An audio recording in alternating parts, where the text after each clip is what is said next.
What's happening, y'all? We are back. Y'all already know what we got going on, man. Um, just back to the grind, man. Job search, um, meetings, job interviews, all that. That's what we got going on. Web designs that we're working on. A few people we gotta connect with today.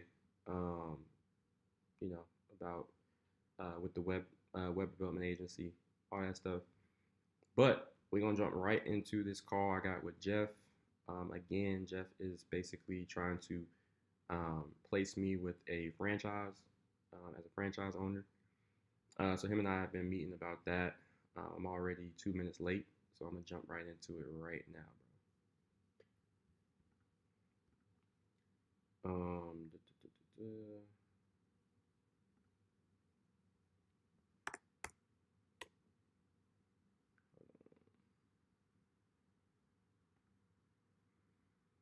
And I will likely just go ahead and stream my interviews today too.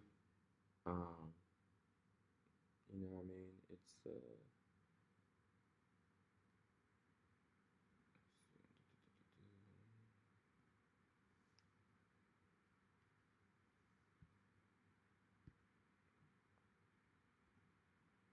dropping into this now.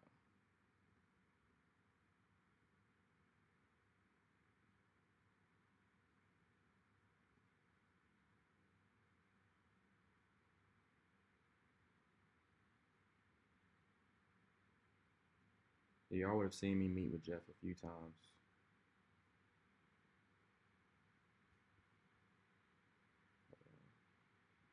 He's transcribing the meeting. I got him on mute. I'm in the meeting now, so I'm gonna stop sharing my webcam and share my screen. Let's get it.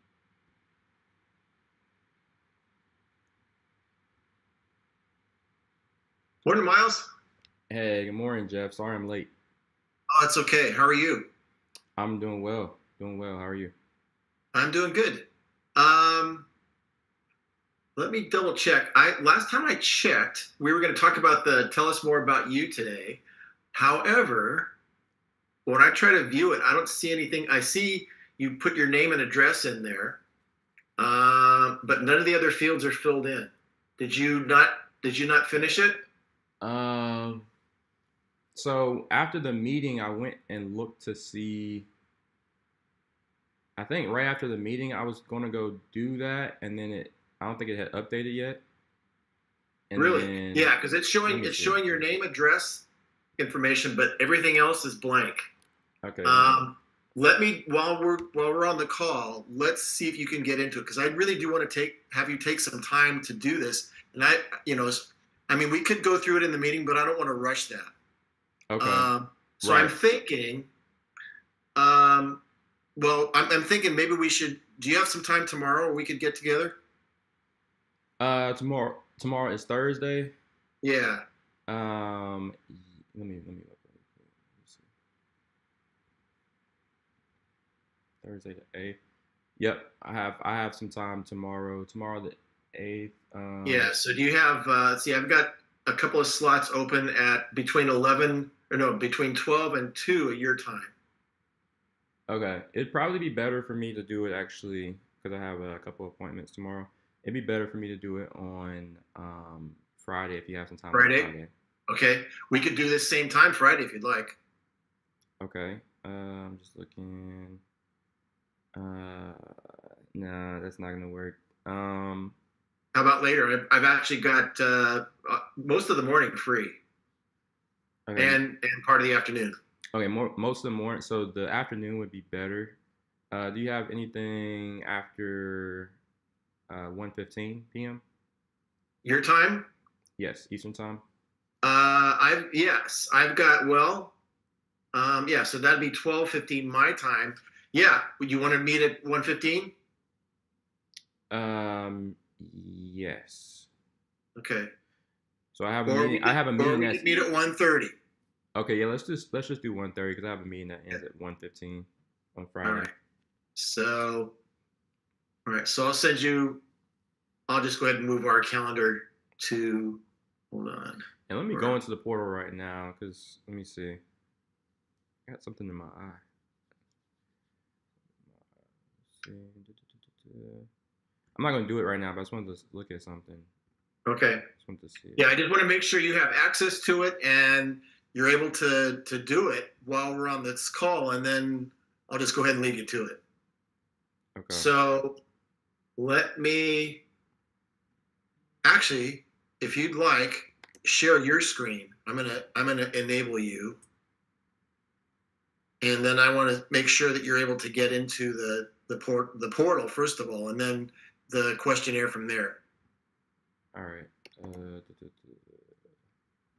Well, no. So I'm just gonna like I can get into the portal. So I'm getting into it right now. I'm logging in Okay, right now. can you get to the questionnaire? The tell us more about you. That's the one we're looking at. Right. So okay, I see the North Star now, and then the That's questionnaire. the vision statement. Yeah, the vision statement. Okay.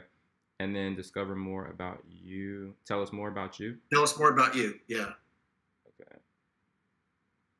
So go ahead and could you share your screen? I just want to make sure that you and I are seeing the same thing.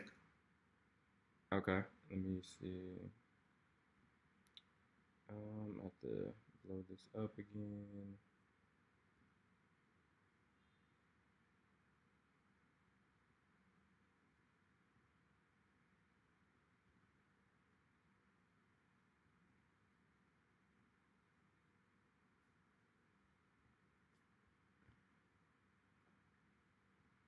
All right. So can you see my screen? Yeah. So that's tell us more about you, right? Yep. Okay. Okay. So just fill in all those fields, uh, and take whatever time you need to do that. Okay. And then we'll just go So ahead and we'll go through this on Friday. And then, that's our final milestone in our gathering of information. Then I'll talk to you a little more about where we transition to with discovery from there. okay. I'm just looking at it now. Brick and mortar. Uh-huh. Okay. Yeah, I did this. You did. Now, did you look? So go to the very end. Okay. So next. Yeah, I was like, I remember doing these check boxes and everything. I did it like right after the meeting, so I wouldn't. Interesting. I don't know what's going on. So, so then go Did I to not? next. Maybe. Okay. Was it like?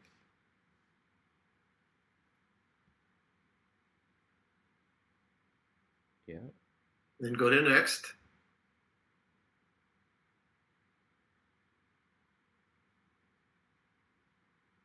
Remember, I'm still learning too because this portal's somewhat. I've only been doing this working. We've only been working this portal for the last better part of the last 2 months, so I'm still learning stuff. Right. Right. Because remember, I asked you in that email. I was like, I saw the tell us more about you, but I didn't see. I was asking if there was anything else I need to do. Right. So here's what I'm thinking. If we go to the very very last page, okay. Yep. Did you hit the submit button when you were done? I'm almost positive I did. Like, I mean, yeah, because I remember Okay. I remember getting to this page, and then so yeah, I mean, hit submit. So okay. So if you don't mind, and I really apologize for whatever hassle or whatever inconvenience. If you could do this again, and then if you have the same issue, I'm going to have to probably report it to the back office. Okay. But let's go ahead and do this again if you don't mind. It's 15, 20 minutes. Okay. Not terribly long, but again, I apologize for the inconvenience. And then we'll, I should get a notification when it's completed, and Okay. then I'll go through it. And if I'm still seeing issues, then I'll report it, and we'll still meet on Friday, and we'll just sort of walk through it. Okay. Okay, that sounds good. If it's And helpful, maybe take a screenshot. Yeah, I was just gonna say I'll take a screenshot of each page. Yeah, take a screenshot of each page, and then that way we'll have a backup plan that way. Okay, I'll probably just take a screenshot of the of this last page here since it's Yeah. Okay. Very good. Because all the other screenshots just hit next, right? Hit the next button. Yeah. So and then I'll send it to you. I'll email you and send you the screenshot when I finish. Okay. All right. All right. Okay, Miles. Well, any questions? Anything else? No. No, I think you know, I think we're on the same page. Hope I'll go ahead and get this done, and then we'll just take it Okay. from there. Okay. Well, again, sorry for the inconvenience, and look No forward worries. to going through this with you on Friday. Okay. Talk on All Friday. right, Miles. All right. Bye. Take care. All Bye right. bye. Take care. Bye.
All right. So you just sent me this meeting for 1:15. We just agreed on 1:30.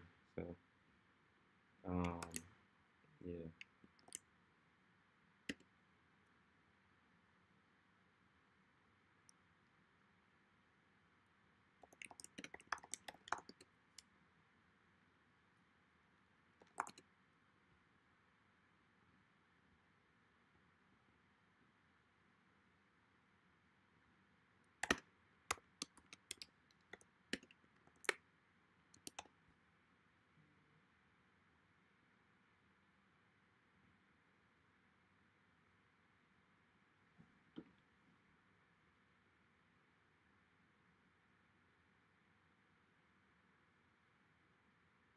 All right.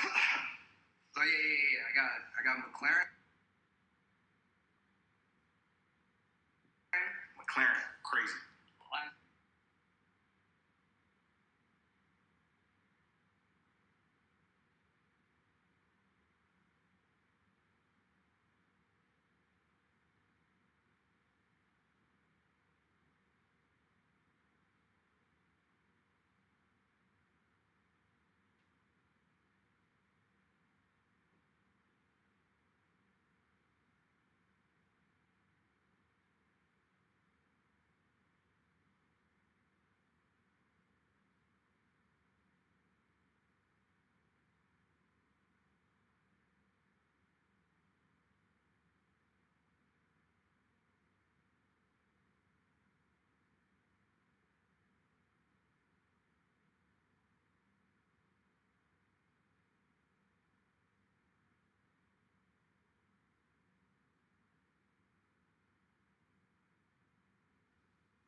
I guess I'll go ahead and do this right now. Oh shit. Let me,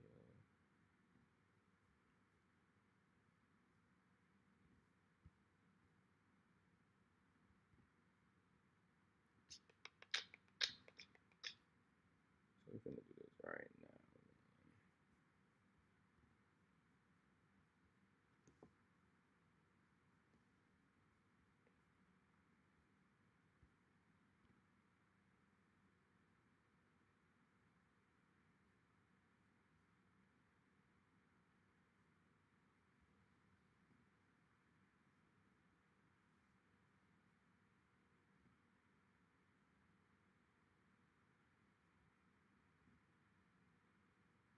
do this little page, this little tell us more about you that he was talking about. Since I would have been, obviously during this time we would have been in the meeting anyway. See what I'm saying? So might as well just do what I need to do for this. And then around noon, I gotta call Aisha back. So again, that's my mom's friend my mom's friend's daughter or whatever, right? Who she has her own web development agency. So I called her yesterday. She didn't, on stream, right? Y'all saw me. It went straight to voicemail. So she called me back this morning and left a message and was like, um, she usually goes for like her afternoon walk around noon. So we can talk then. So I'm just gonna call her, at that time. I guess right before I go on my walk. You know what I mean? And then, we're gonna talk about, again, I want to basically ask her how she's getting leads, right? I want to ask her how she's getting leads, for her business. All right, because I think I told y'all before, man, bro, why is this like that?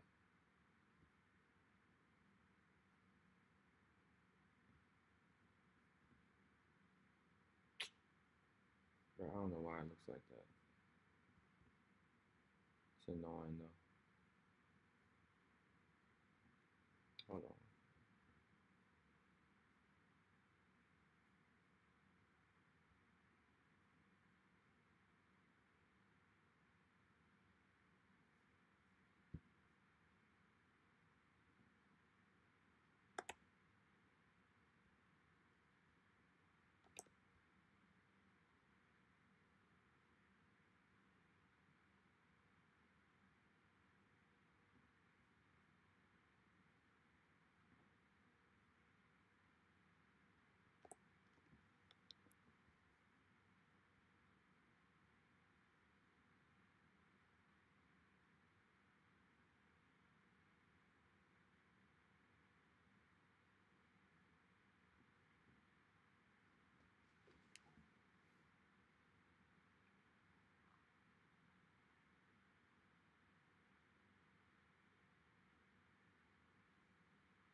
Why is it taking forever for this to load?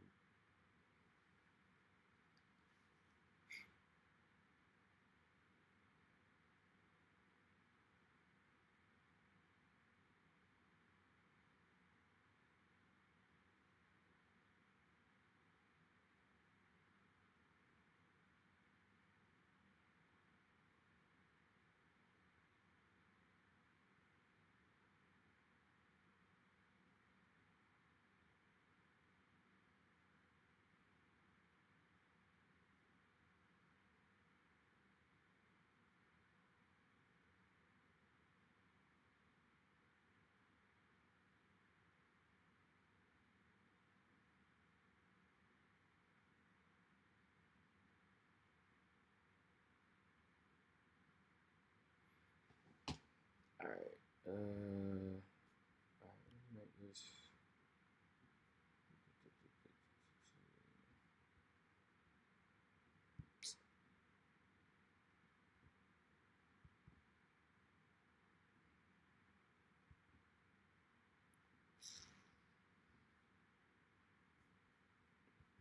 So this is a little questionnaire, that I'm gonna walk through.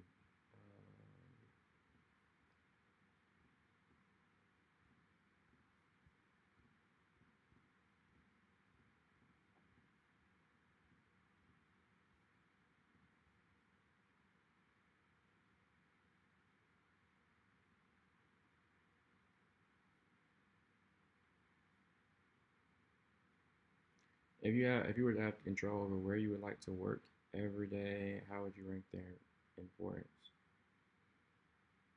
Um, Virtual work from anywhere, so this would be this.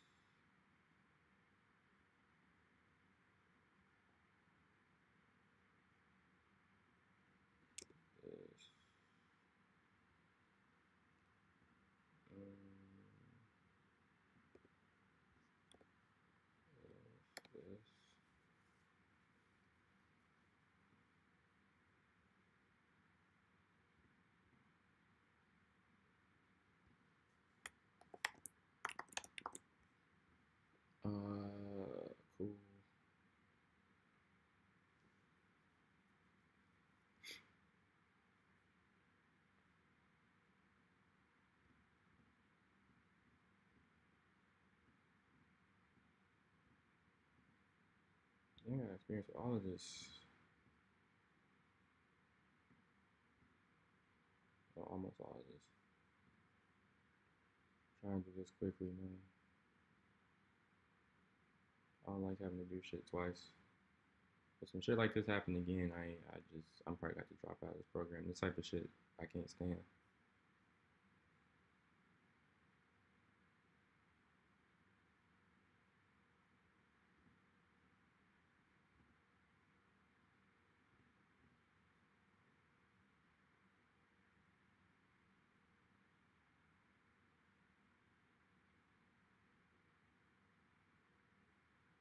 Oh yeah, right. No, it's not supposed to get through this ownership in the past. What? No.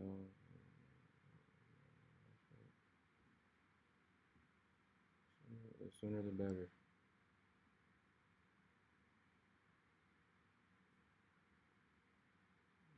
Hear me outside the traditional job market.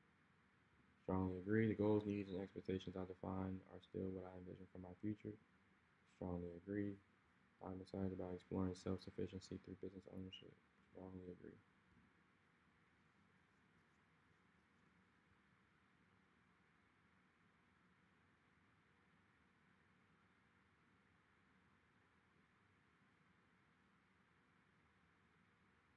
Those list of business areas and the goals to help you reinvent yourself and explore various possibilities as you have learned 95%.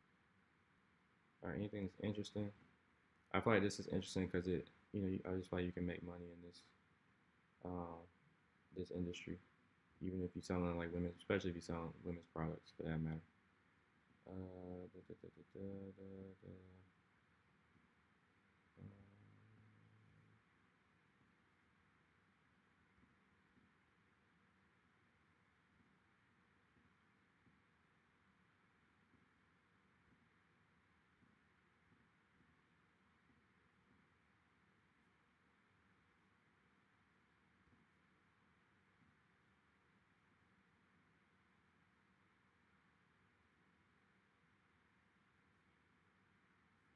and about yes.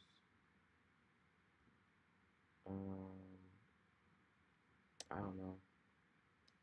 I really don't know.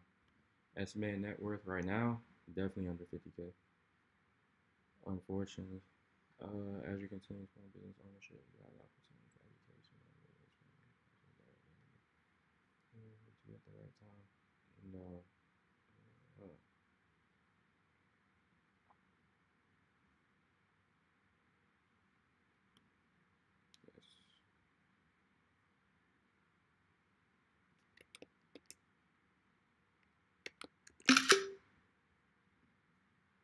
All right. I'm gonna email that to.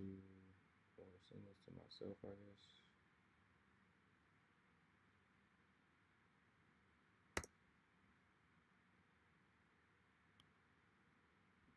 Y'all don't mind my background here. Y'all know y'all see all this stuff, man. Levate, y'all know that's my web agency. Soulmate, that's an app that I built a few years back. Told y'all I couldn't, wasn't able to raise venture funding for it.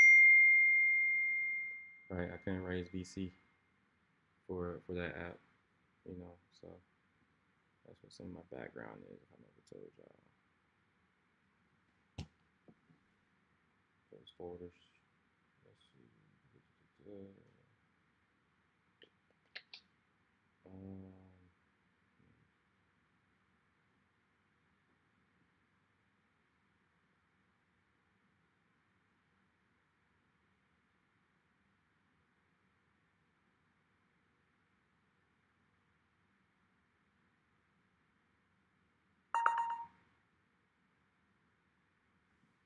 cool.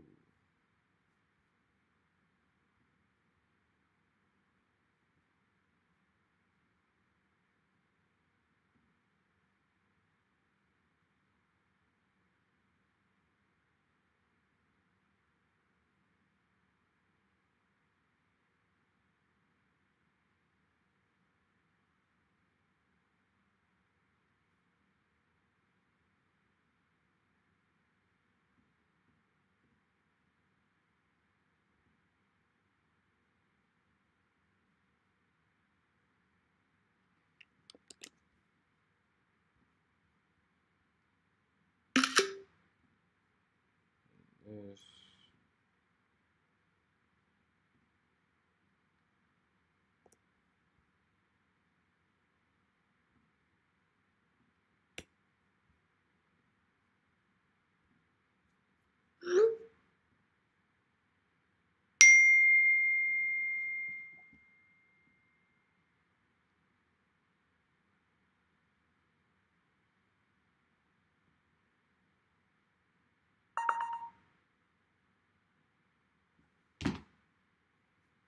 Yeah. So that's done.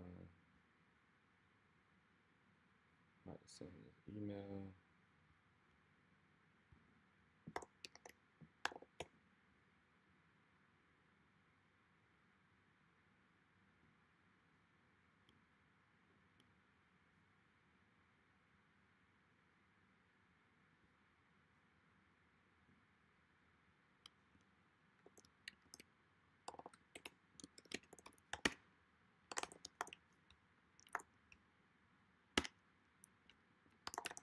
Attached.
Lagging.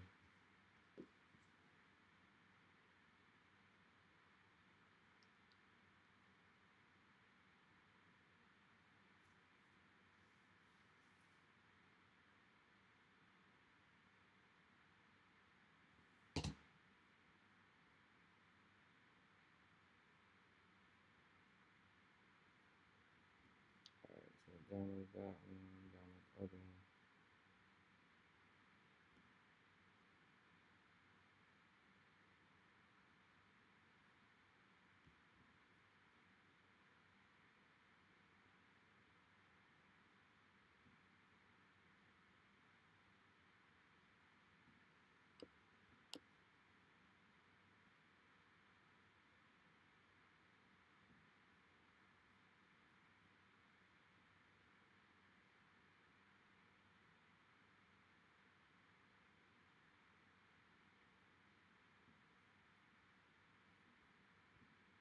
Alright, cool.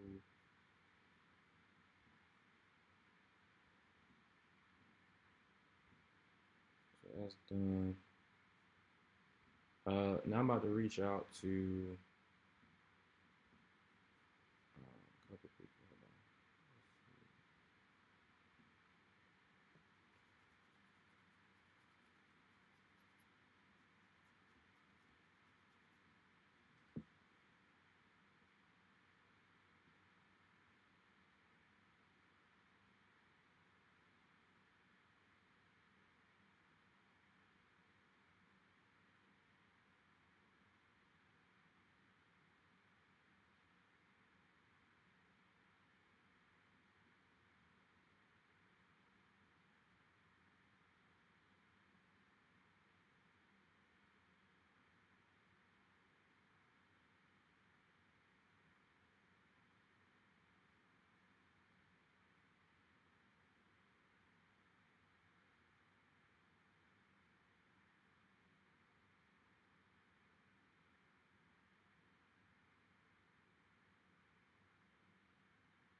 You gotta have those reminders, bro. You know, to text folks back, bro. If I don't have reminders, like text back like important people. You know what I'm saying? If I don't have those reminders, then those important people ain't gonna get text back, bro. I got like 25, half an hour before I call Aisha. Again, that call, I gotta talk to her, see how she's getting leads for her web development agency. If I can get leads, if I can figure out how to get leads consistently for my, if I can figure out how to get leads consistently for my web design agency, um, we would be straight. You know what I mean? We would be good.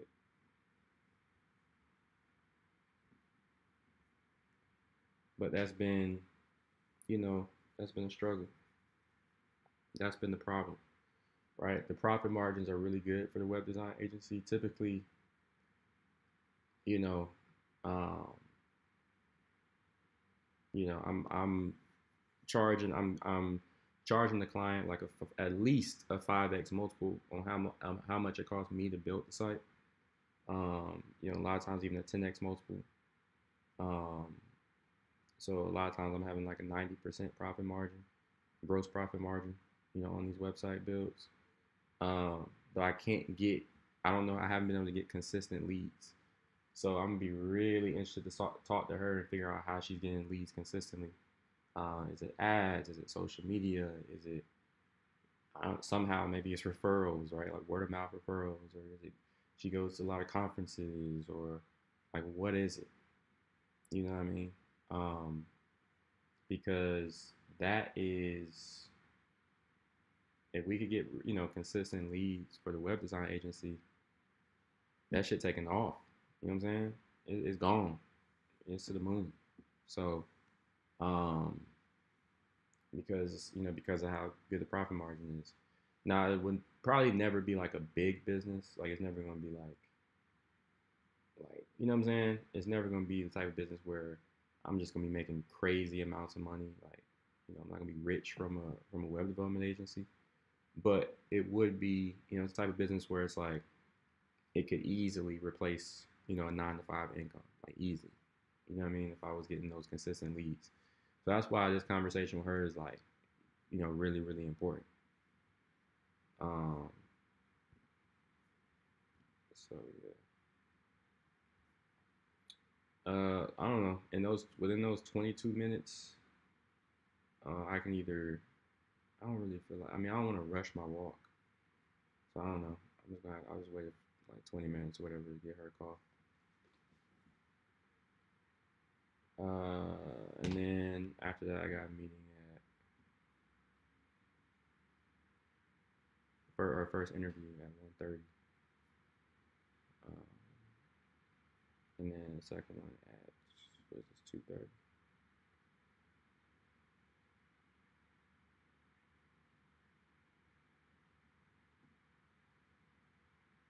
Um, and this is Google Meet. Both of them are Google Meet. Yeah. Okay. So, you know, I feel like I'm basically prepared for both of these calls. I might do a little bit more preparing for this call, this interview, like a little prep before this interview because it's the second interview. But it's really the first one. And the phone screen it only count as an interview. But I consider it to be the second interview. It's the second conversation with somebody at this company. So, um, yeah, let me check LinkedIn, see if we got any more recruiters, just trying to set up interviews with us.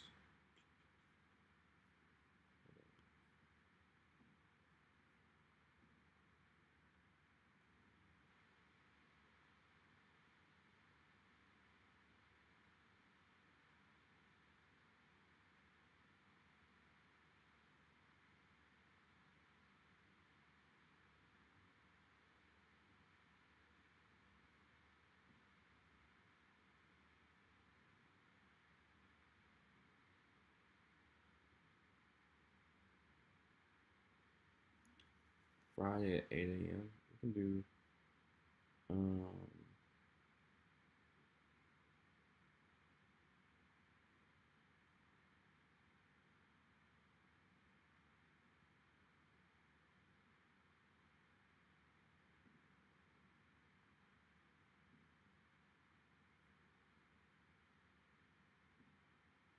let's do Friday at 8 a.m.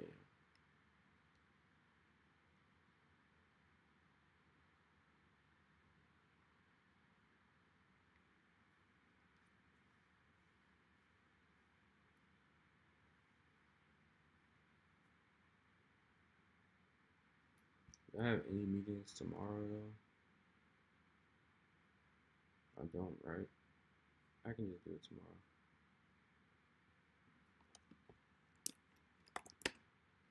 Sounds great. Let's do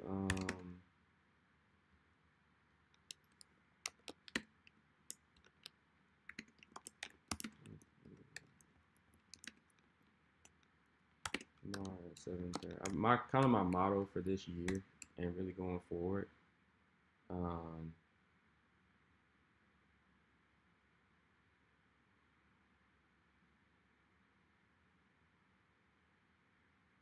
uh,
all right, so that's one interview we're gonna have tomorrow, and then maybe we can set this one up for tomorrow.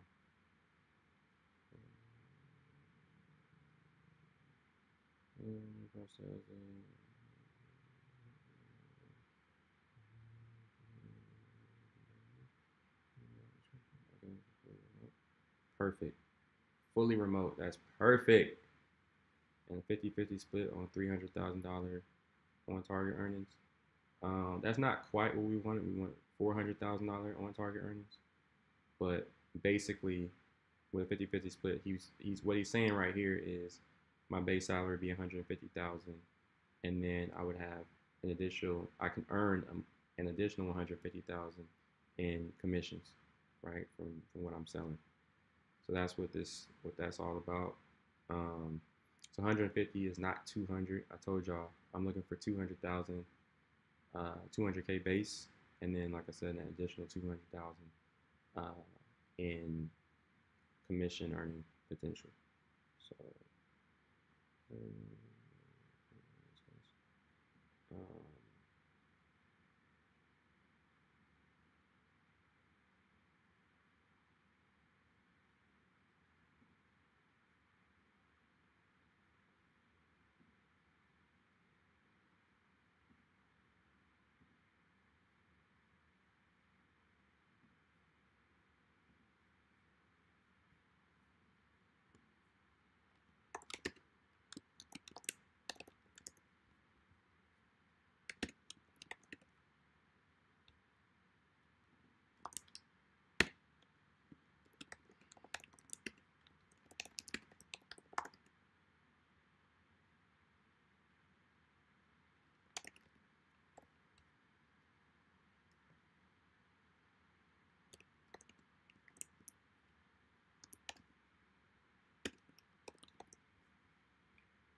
So yeah, this would be good though. 50-50 split on 300,000 OTE. That's pretty solid. That's fairly close. Not close enough, but that's a pretty good. We would be settling a little bit because again, 150,000 is not the same as 200,000. Obviously, but you know, it'd be all right. It'd be decent.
Mm,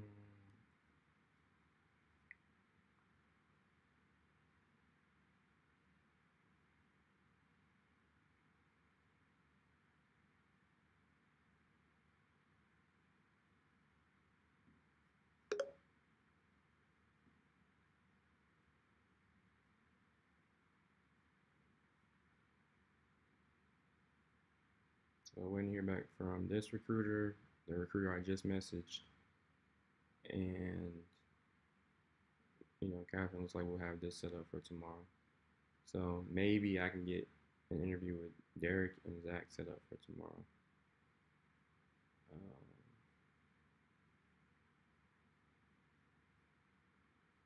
so yeah.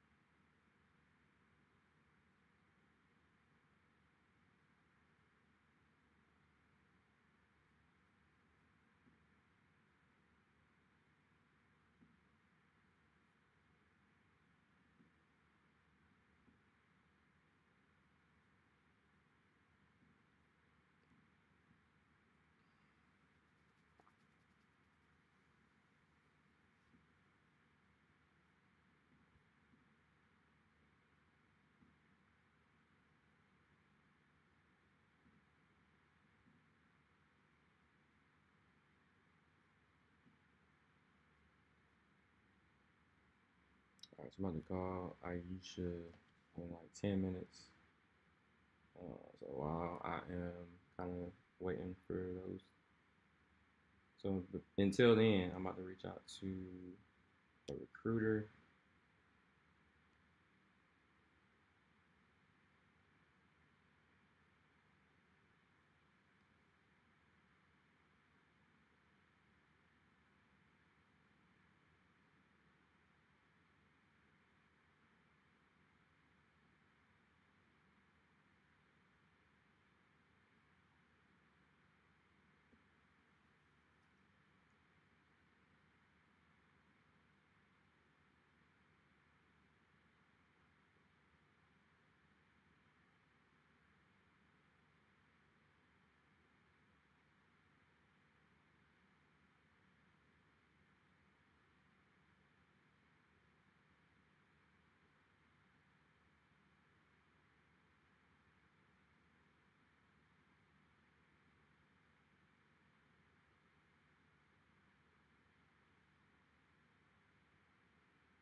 Uh,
where's the?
Cool.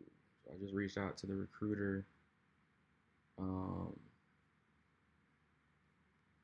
and basically just asking her what I can expect in the next call, like how I should prepare for the, for the next meeting, the next interview. In the process,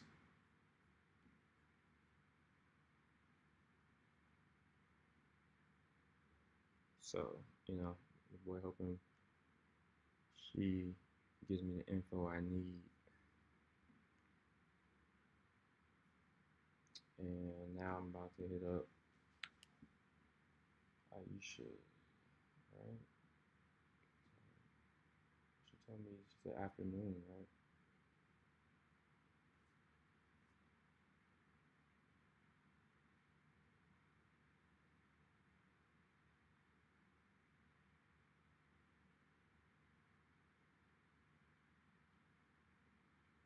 I'll call in a couple minutes. She said around then.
Uh, I'm low key just blowing a couple more minutes out before I call her.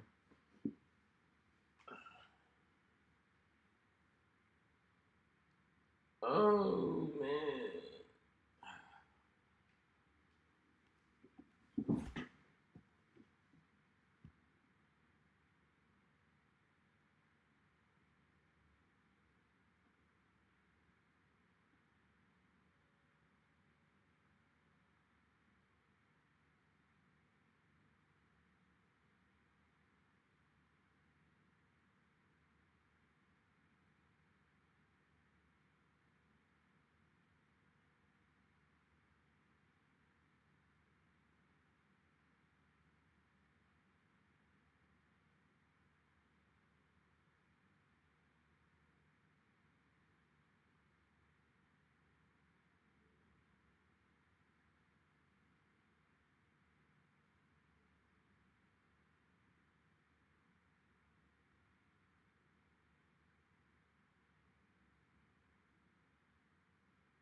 All right, so let me call her real quick. Hopefully she answers because I don't want to keep playing phone tag with her.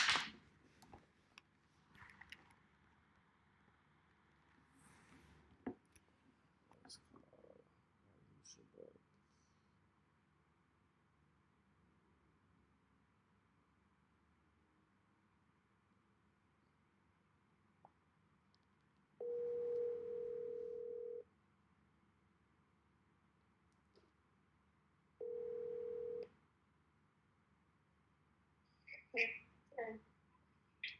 Hello, is this Aisha? Yes, speaking. Hey Aisha, this is Miles. Your friend KK, Hey. Deborah's son. How are you? I'm doing well. How are you? I can't complain. Happy New Year. Happy New Year. Happy New Year. So you on your afternoon walk now? I haven't had a chance to get out yet. I'm trying to get out, but I got a lot of work. I've been on the phone all day, so I haven't put in any work yet. So, Oh, okay. yeah. Okay. Yeah, I actually go for my afternoon walk too. It's good to get some fresh air and just get some of that sunlight in my eyes, some of that vitamin D. I love it. It helps me in many ways. Helps me with therapy. Helps me to think. I love it. For sure. For sure. Um, but yeah, my so I talked to my mom, like a week ago, and she actually mentioned to me that you have your own website, web design agency, like, and that build websites and things like that. I Um, do. yeah. So Yes. how'd you get into that? Like, and how long have you been doing that? So I went to college, Albany State, for computer science. And Okay. there were many things that I could, tap into from that degree. But what gravitated towards me was software. Initially, I wanted to do database because with a computer science degree, you can be a database administrator, you can be an engineer, you can work on the hardware, Yep. or you can do the software. So I chose software. Okay. And from there, I just studied a particular language that I like. really got into, seeing the potential of it, and I just grew to love software development, even though I didn't know much about it when I was in college. I actually didn't learn a lot about software development until I got out of college and stayed in the craft and, got a job in the field. Yeah. So from that, I started working for a company, building their website, maintaining their website. And I didn't like, or the company, we decided to part ways. And from there, I felt like I wanted to start my own business. So I did. That was in 2009. But from 2009, I started off building websites for friends and family, went through the trials and tribulations of what that entails. But in not a really hefty fee. So that gave me my in to start building websites using WordPress as the foundation, because it saves me hours of development time and it saves the client money. And I started building websites, but I went through some trouble with my house and had to do foreclosures. So after doing that, I decided to, go back into the workforce. So I started working for another agency, learning and getting paid. And then I would go back and forth. That would be my thing. That would be my pattern. I'll get tired of the agency and come back and do my own thing. So the business was always still there for me when I get tired of working for someone else. So COVID happened, and I told myself, you know what? I'm going to go full force and give this business a chance and just really focus on it and not give up when I feel like things get hard. So 2021, I started, I was working for little small contracts, but I was really building my business. And here we are still working on a business, and it pays my bills. So I am grateful for that. And this year, hopefully I can get it to the next level. But this business, I have a few residual clients that I have built up over the years of me back and forth with my business. I would still keep my loyal clients and work on them, even though I was working full time. So now I just mainly maintain my clients that I currently have, and I'm looking for other residual clients where I can maintain their website instead of building the website, because for me, that's normally where the bulk of my money come from, because I have to maintain their website on a monthly basis. Therefore, they get a monthly fee. And that's how I, make my money to pay my bills and travel. No, that's awesome. That's dope. That's dope. Because and like kind of like what you were saying, in terms of the residual clients, your loyal clients, where you have that monthly fee. It sounds like that's kind of, because websites in general, they can be one-off, right? But if you're maintaining the site, you're making that regular income, that monthly fee. So that's cool. That's cool. Yeah, that's the key. I learned that it's not really. I would almost charge the client a small fee to build their website, their business website, like a 5-page website. I wouldn't overcharge them. Matter of fact, I would charge them less, because my hopes was with this particular client that they would continue to work, and at the end of the website launch, I would present a maintenance package. So that'd be my goal. Just not even just go all out with charging them with the building of the main website, but getting their hosting. Like I have about 15 clients that I host their website. So every year I get a hosting fee, because I charge them a reseller for a SiteGround hosting. So when I get a new client or an old client that want to transition to me, I transition their hosting as well. So that's just a nice little lump sum that come at the end of the year.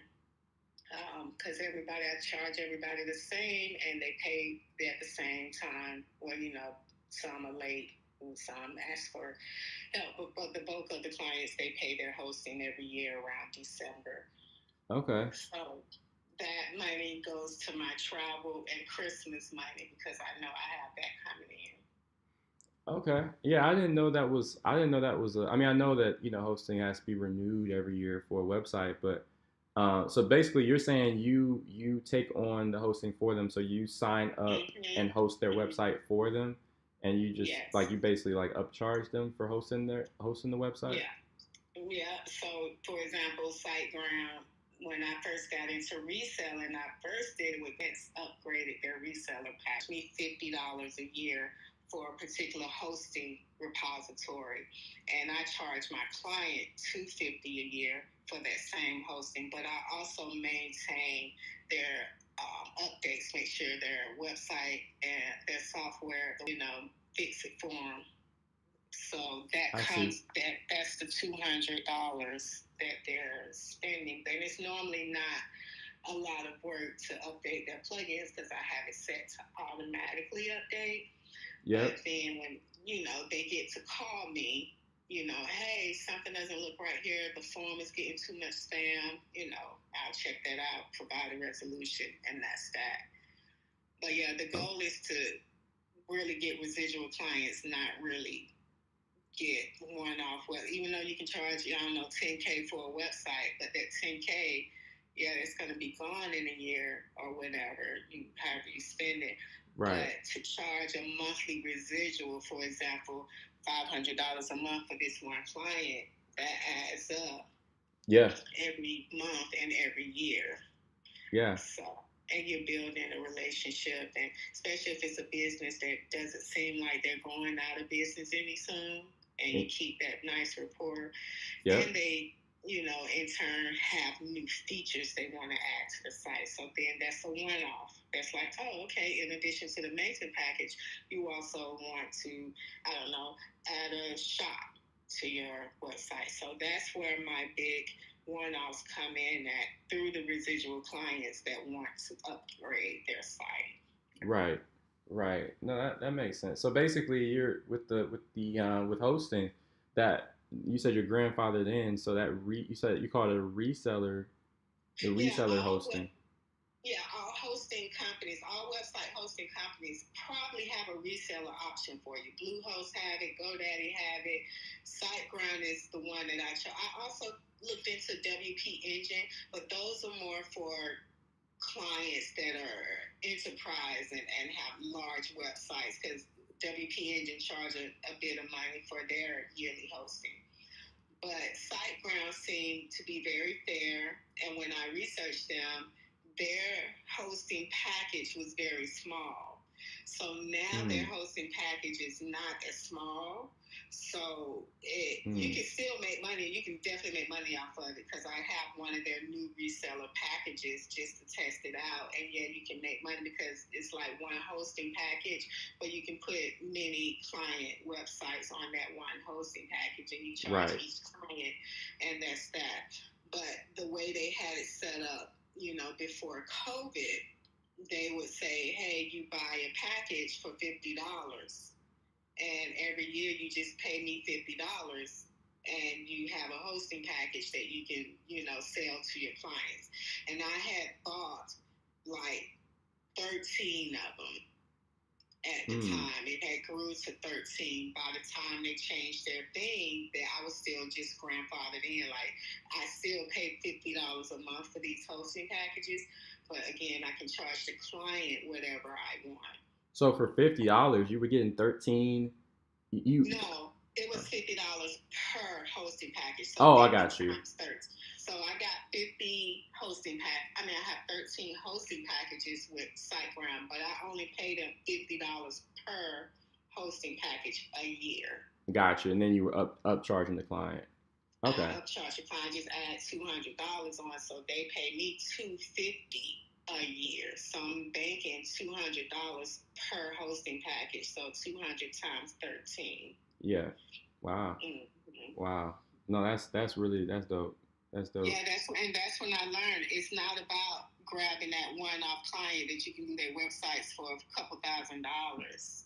It's really about building a residual rapport, finding those clients who they want to stick with their business and they're not going anywhere, and they need someone to maintain it. You find that client, you stay, keep that client happy. That client will return, give you your monthly residual and want to add new stuff to the website and who they're going to go. It's Yeah, full like since your COVID, wow. it's been paying my bills and my travel. I travel and because I'm calling myself now a digital nomad because I'm traveling like at least 6 months out the year. So when I travel, I take my work Wow. with me.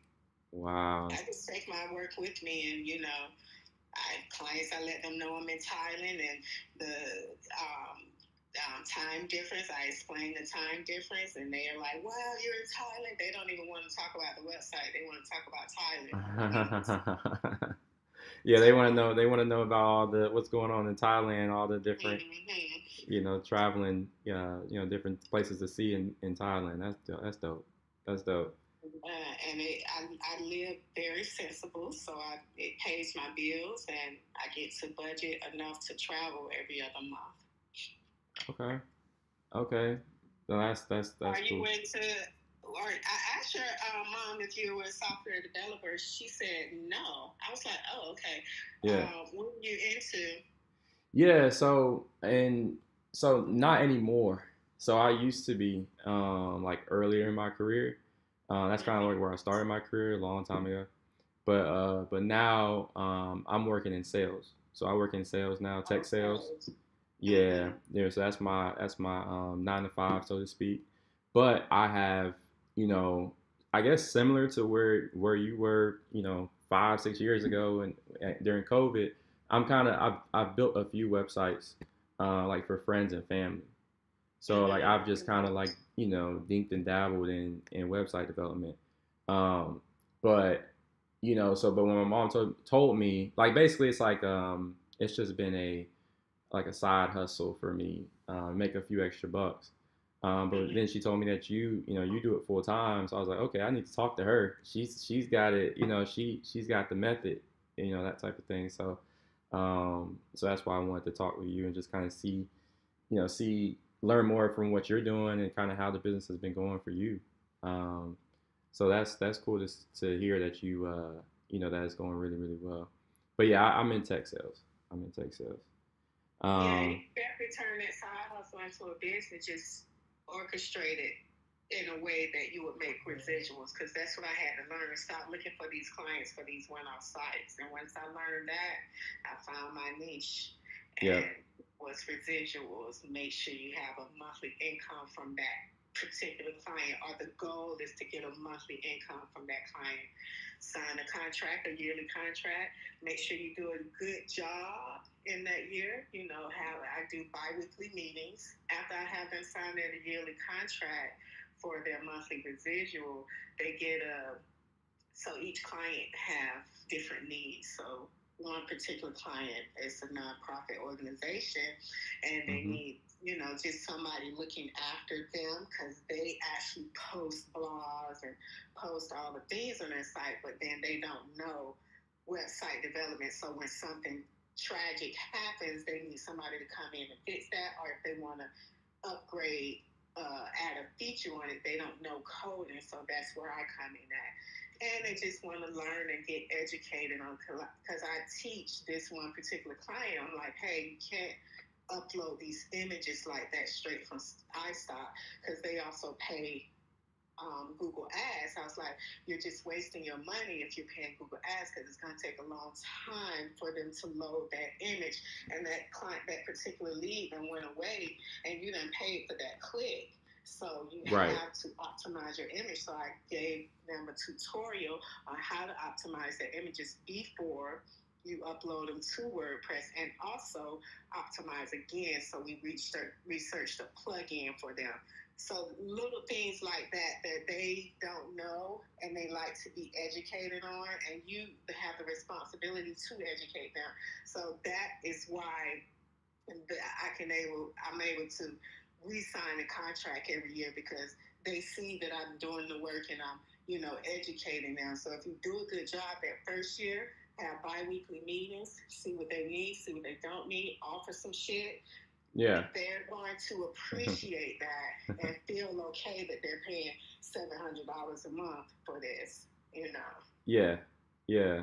Okay. Basically, like kind of seeing what charging that monthly offer residual. that. And they want that. Yeah. They'll tell you, hey, if it's something that you see I need, please be the lead on it. Tell me. I don't know. And they tell you that they want your help like that. And this particular client is white.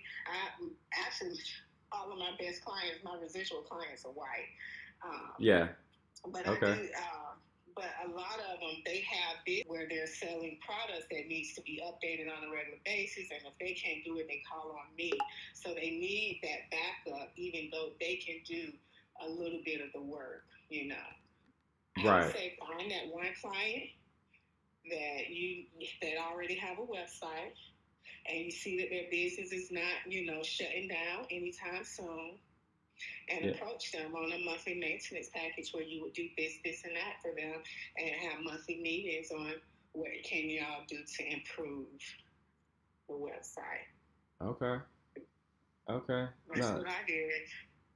Man, that's dope. I appreciate that. I appreciate the insight. Because because I was thinking like from my vantage point, what I was thinking about was, um, kind of like website updates, or if they want to upgrade the website. I know that's something that I could charge.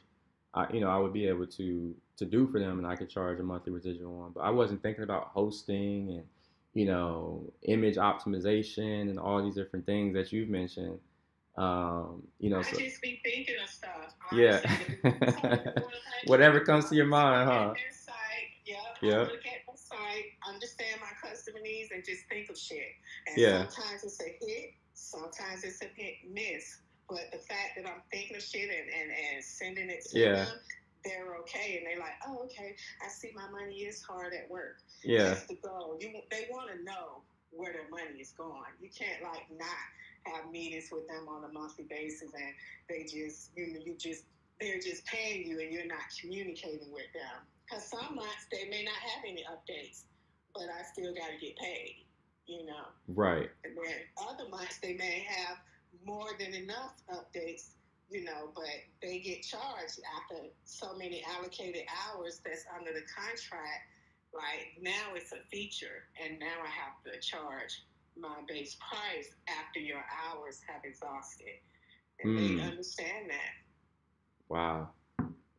No, that's dope.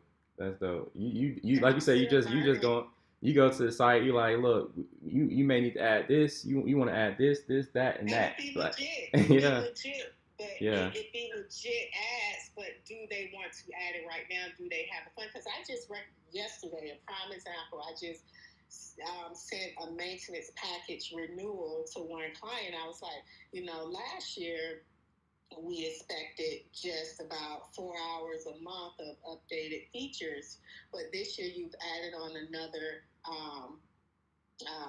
we'll call her director, that also updates the site, and she also has been utilizing those hours, which has made your hours go over significantly over the months. So here's what I recommend. And I recommend adding 5 more hours, and then put down the numbers for that. And I also say, this is totally optional. If you feel like your current package is feasible, then, just let us know. But I just wanted to enlighten you on your growth and I put it on them. I was like, your company has really been growing.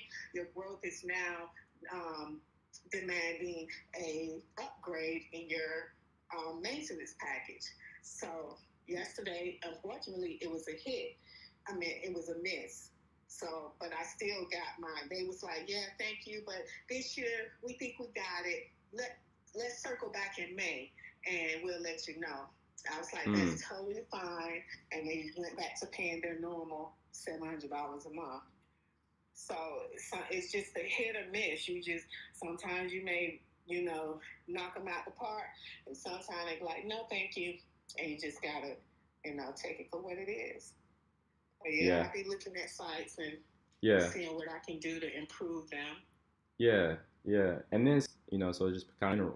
So like I was having a hard time finding leads for the website because it was like, I couldn't find leads consistently, basically. So like that was one of the reasons why, I had a hard time like getting more clients and like scaling. So like how do you go about getting like finding leads like on a consistent basis? That's tough.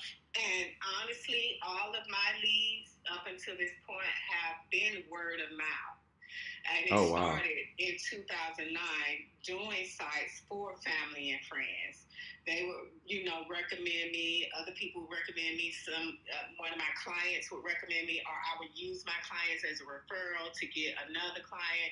A lot of people just recommended them to me based on I would work at an agency and people liked me in the agency. And when I left, they'd say, "Hey, Aisha, I know you said you was going to leave and work on your own thing. I have this one client that may be interested in working with you." That it just happened like that. But it has come to it. Last year, it came to a point where I do need to bring in more, even though right now it does pay my bills. But I need to exhibit growth to get the particular clients I want nowadays, which is like government contracts. In order to get those contracts, you need to exhibit growth or year over year. And in order to exhibit growth, you have to get more clients. So this year, I'm actually going to tap into Google Ads to get my clients. Google Ads and AI to get my clients. So I'm going to put some money on Google Ads, maybe let's say $1,000 a month.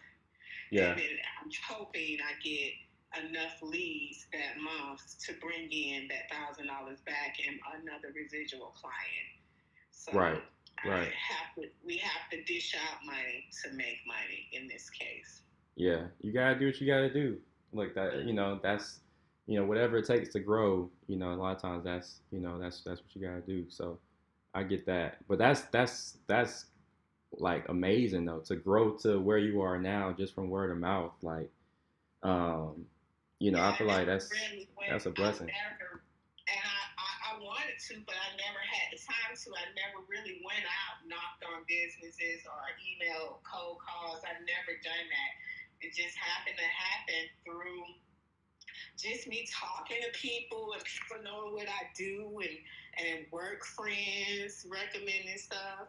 Yeah. And plus, again, I was back and forth with my business. So this is maybe my third year really being full time on it since COVID 2021 or something. Right. Yeah, I've been full time since then. But before, I was also building my rapport with these potential clients, and I didn't care if they got me or not, or because I had a whole nother job. So it just kind of worked out over the years. I've been slowly building relationships. With these clients, and they know me, and so they're gonna continue to work with me. But and let me say also this: I've lost a lot of clients. I've lost a lot due to procrastination. I lost a lot due to me telling them I can do this, and low key it was a bigger project than I estimated. And I wanted to charge more money, but I didn't want to do the work for free, and I lost a client that way. Like I lost a client, and I even last year, well, that was my bestie. We were friends, but she sued me. Oh wow! But it wasn't over the work. It was really over us just falling out as friends. Oh, and then she kind of got spiteful, that type of thing. Got real spiteful. Got ugly. Got messy. Yeah. Very messy. Yeah. But it took time to get to this point, and I'm grateful for it because now it afforded me to do what I love to do, and also do it on my own time. Yeah. And I do miss work at agencies. To be totally honest, I was making 6 figures at agencies, but yeah, I was making somebody else business grow, and I couldn't get past that. And I was like, damn, I need to get my own business grow. So I'd rather make half that. Yeah. Yeah, it's better, to work for yourself and make yourself wealthy as opposed to making somebody else wealthy. Like, Hmm. so, okay. No, I appreciate Aisha. I'm not gonna keep you too long, but no, I appreciate the time. Like, you got a lot of insight, a lot of knowledge that I don't have. So, appreciate your time and all the insights, and I'm gonna stay in touch too. Yeah, Um, stay in touch. I talk where shop you where do you anytime, stay? any day. What? Kennesaw, right by your mom. I think she's staying in Kennesaw, right? Yeah, yeah, yeah. She's in Marietta, Kennesaw. Oh, so Yep. go up north to Wade Green Road, and I'm in Kennesaw in that area. Okay. Just keep going north. Yeah. All right.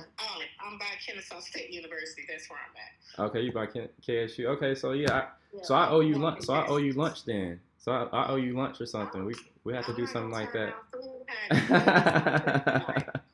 Yeah, yeah. We'll do lunch. We'll do lunch or something. Yeah, sure. Let me know. Okay. And I'll talk shop anytime. That's what I do. I literally love. I'm glad that I made a decision to go into software. I knew I wanted computer science, but I didn't know what it was until after I graduated. And that's when I was Yeah. like, oh, I like building websites. When I saw that I could change the backgrounds from red to green, that blew Yeah. my mind. Yeah. That little small change blew my mind. I was like, oh, I'm in this. Yeah. And that's where I'm at 20 years later. Wow. That's dope. Mm-hmm. Okay. Well, yeah. I'll definitely reach out and we'll set that up. Mm-hmm. Mm-hmm. All right. All right. Sounds good. Enjoy your day. All right. You too, Aisha. All right. Bye. Peace. Nah, she was dope, bro. She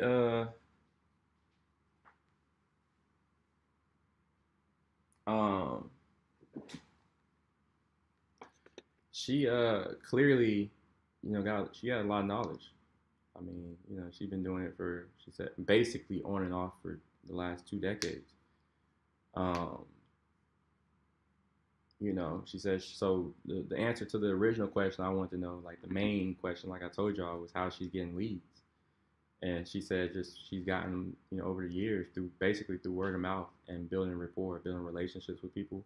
And then it's kind of what she does has just spread, to other people and whatnot. Um, but then obviously she says she's going to start doing Google ads and using, get into AI, start generating leads that way. Um, which that makes sense. But up to this point, she says it's been word of mouth.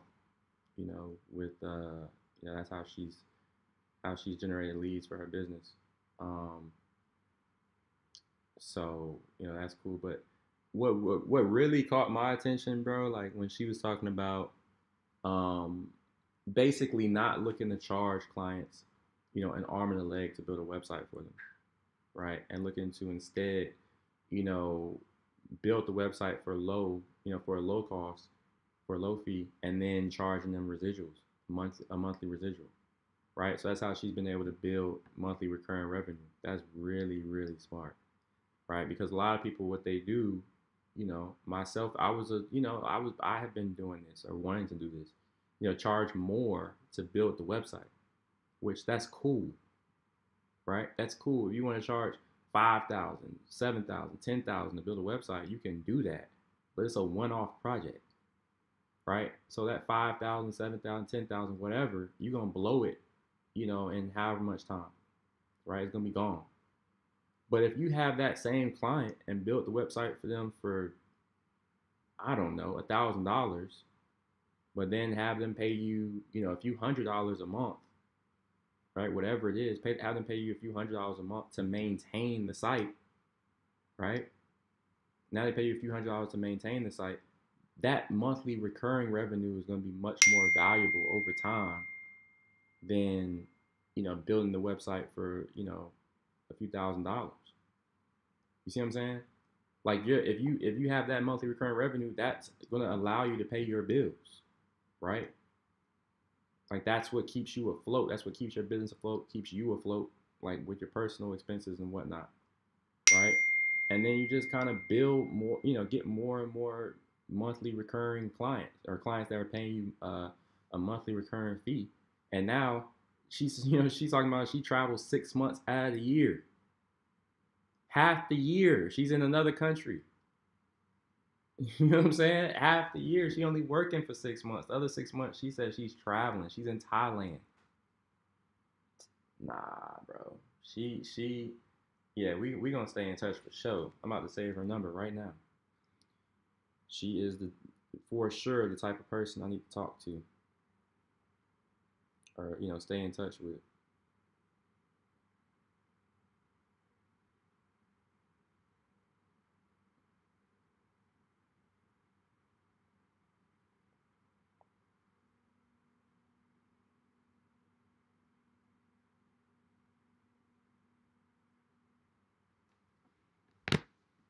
Um, that's wild though. That's wild. Um, 6 months out the year she's traveling.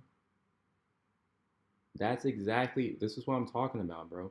The way she's living right now is exactly what I've been talking about. That's what I was talking about from the beginning. I want to just be traveling. Like I want to spend 6 months out of the year traveling like she's doing. That's exactly what I want to be doing. Um, so she's got the method, and I'm gonna stay in touch with her. And I'm gonna, like I said, take her to lunch or something like that. She's like she's like I love talking shop, so she loved talking business. I love talking business. I just didn't want to take up too much of her time. You know what I mean? It's the first time we're talking, so I didn't want to take up too much of her time. And she told me everything I need to know and then some. Um, honestly, um, she just changed my whole mindset for how I, my whole thought pattern, my whole mindset for how I'm going about, because I was about to give up on the website agency, right? Like y'all already know what I told y'all, what my plans are for 2026.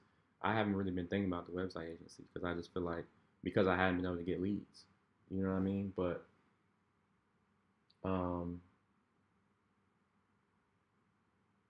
mm,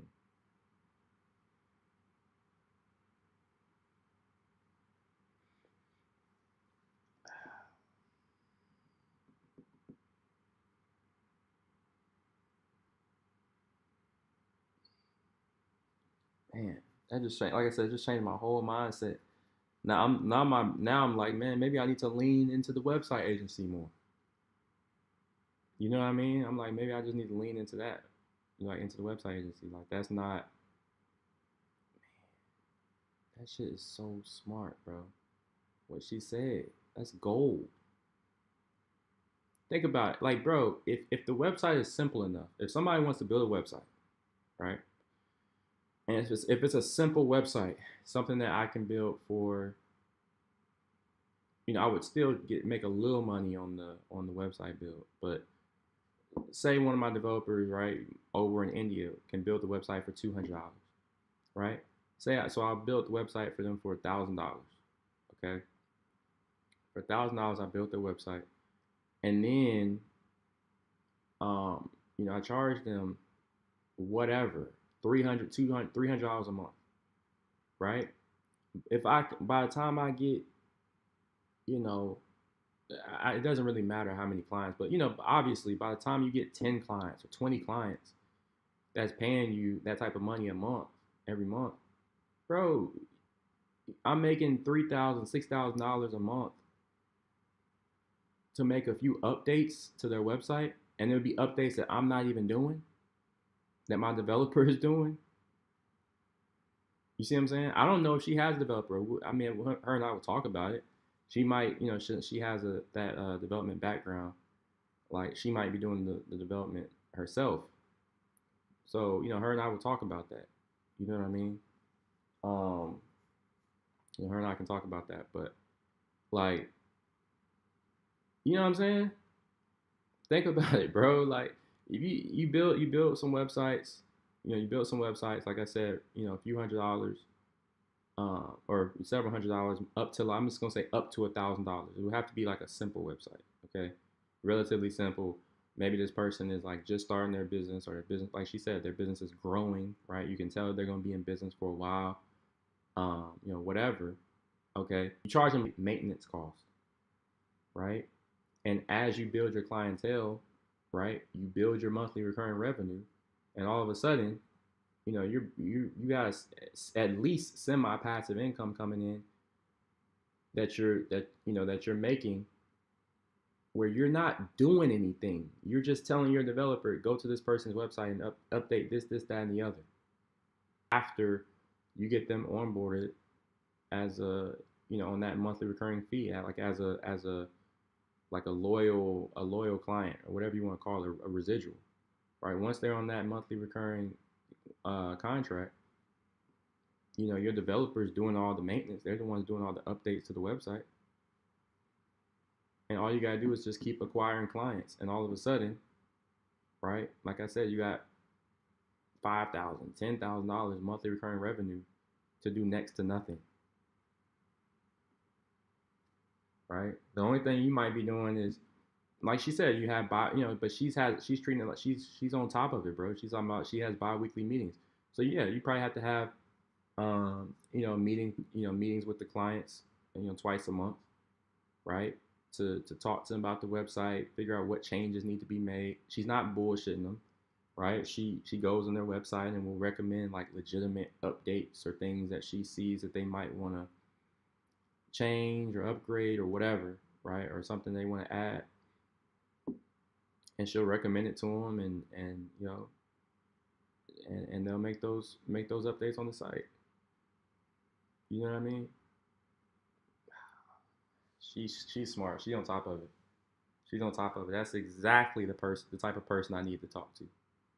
Like that, she is exactly the person I want to talk to. You know what I mean? I could talk about this the rest of the day, but I think y'all get the idea, and why that was such a productive conversation. Like my whole outlook has changed, bro. Like what I'm thinking now is I can go on social media, right? I can build a social media page, right, that's dedicated to website development, right? Like dedicated to the agency. And we start posting, we start posting content on that page, and we start getting leads eventually, right? Like as we grow our followers and all that shit, we start getting leads, contacting us, wanting us to build them a website.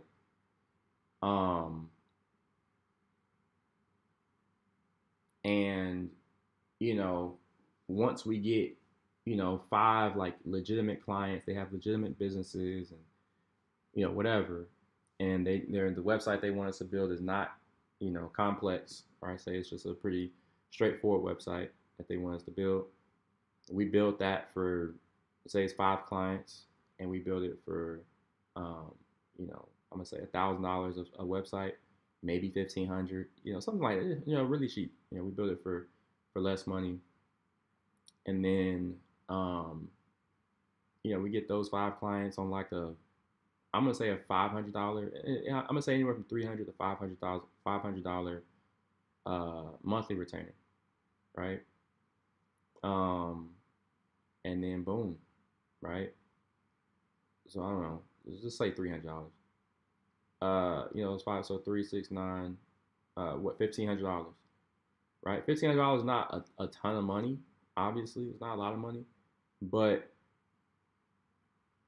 it's monthly recurring revenue that you're making for, that I'd be making for next to nothing. That's dope, bro. I can't wait to talk to her again when we go out to lunch or whatever.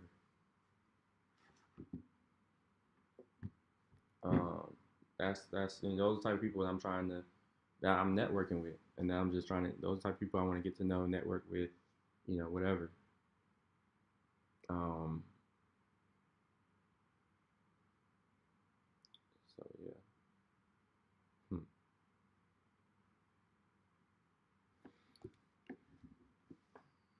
But obviously, again, it can snowball, right? So I just said 5 clients, $300 a month from each client, is $1,500. But what happens when I'm at 10 clients, right? Now it's $3,000 a month. What happens then when I'm at, 20 clients, right? $6,000 a month, right? In monthly recurring revenue, right?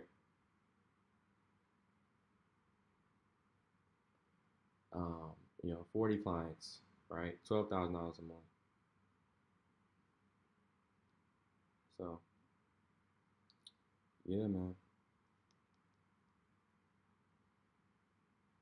And again, she's smart, man. Just get them through the door with a cheap website build, right? And then upsell them after you do a great job building their website, right? Upsell them, have them sign a contract, after you have built their website. Wow. Smart, smart, smart, smart, smart.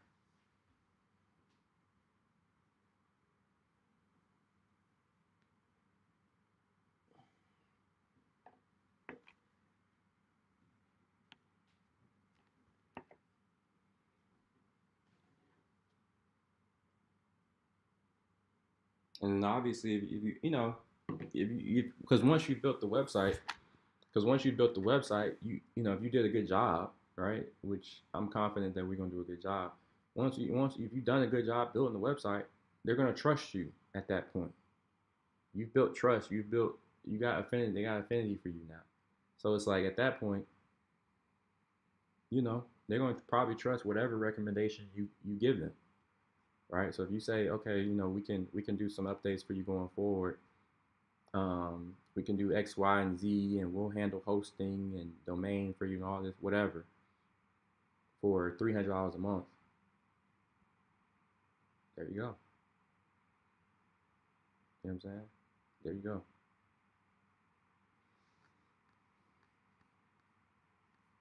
So anyway, man.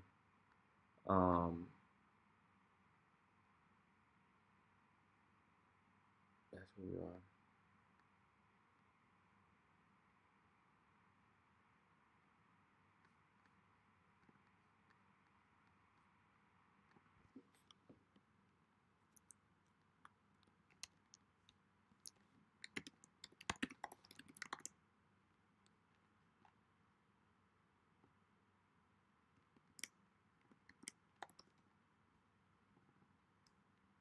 Like she was telling me about a lot of stuff I did not know.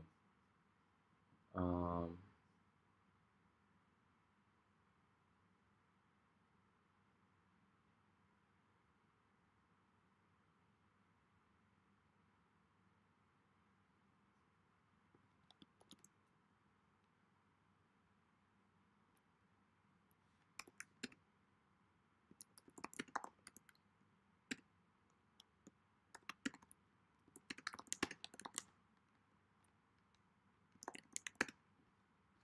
so let me share my screen again.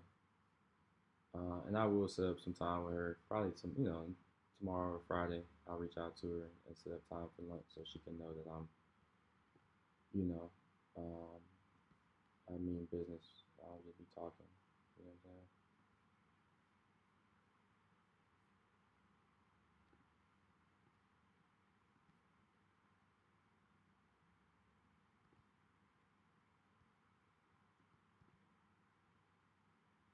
I'm saying? And that I'm not just a taker.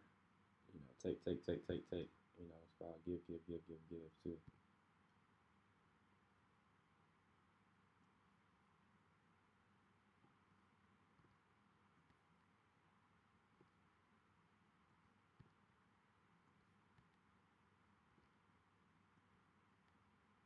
All right.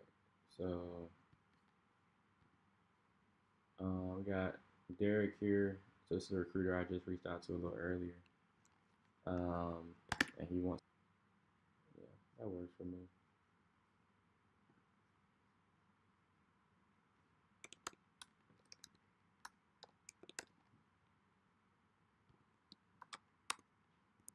We'll say that. Yeah.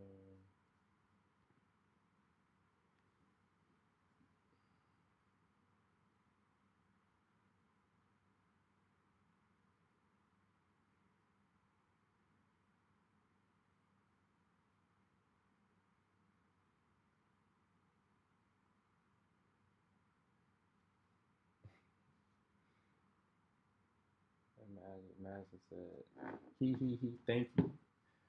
So I sent Madison, basically just been trying to help her out. So I updated her resume like 6 times over. So like I updated her resume and gave her 6 new resumes that are like optimized for like AI scoring and ATS optimization and so on and so forth. And so she can start using that resume. Her old resume was like very um, how I say it was very like junior sound, like everything about it was junior because she hadn't updated a resume since she was in school. So, but she's been teaching, since then. So she hadn't really looked at her resume since then. So anyway, updated her resume and sent her 6 resumes that she can use for 6 different types of jobs. So and then like I said, it's optimized for ATS optimization, ATS tracking, all that stuff. So she should start getting more interviews, a lot more interviews than what she's been getting. A lot more interviews, a lot more recruiters reaching out to her, all that stuff. So glad I could help. That's a big thing for her. Like I said, I think when you compare the resumes I sent her, like here's one of them. Let me just. This is the resume. It's one of the resumes I sent her. I'll just go here. All right. I don't know if y'all can see that. You see what I'm saying? This is the resume I made for her. All right. So this is the new resume. So I'm showing you the after and then the before. If I can find it. Where's the before?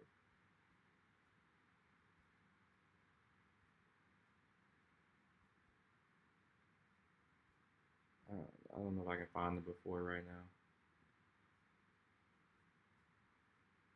now. I mean, it shouldn't be too far up here.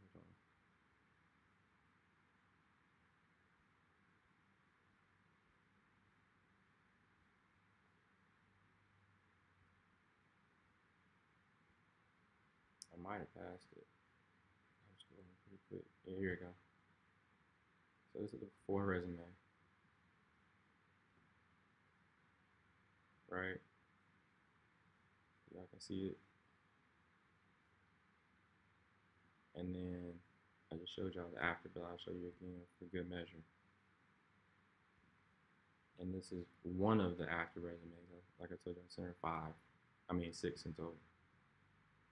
Right? So big difference.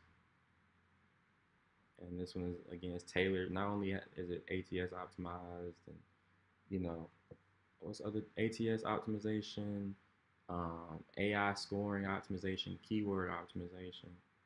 It's also tailored for a specific role.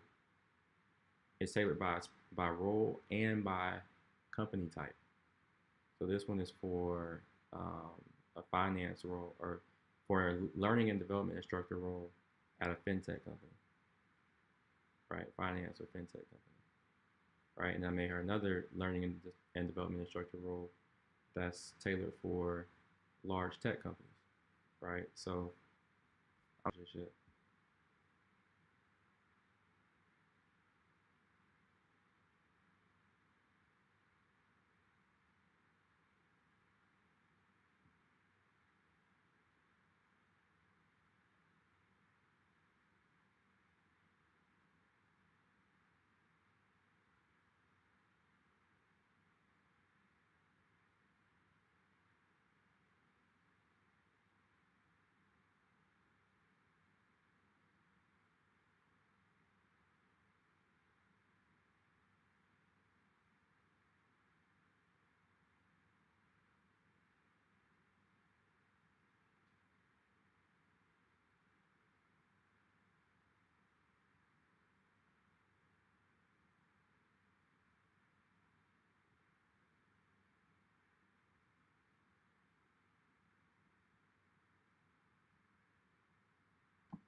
But yeah, so I got the first interview. This is with Polly in 30 minutes. and it's a Google Meet interview, and looks like it's only 30 minutes long, right? Um, this is a director of sales. I don't know, bro. So I need to do some prep for this interview. I need to go. I still haven't been for my walk yet, but I guess I'm gonna go for my walk after the interview I got at 2:30. It's I guess from 2:30 to 2:50, or yeah, 2:30 to 2:45. So after that interview, I'm gonna go for my walk. Um, so busy day, man, as usual. Y'all know how it goes. Y'all know how it is.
I guess I'm gonna have to put on, a sweater or something a little bit different than can't be wearing a hoodie. This hoodie in the interview.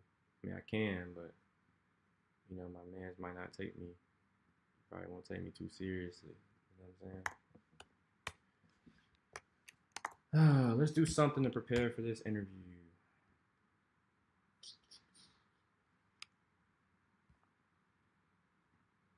This.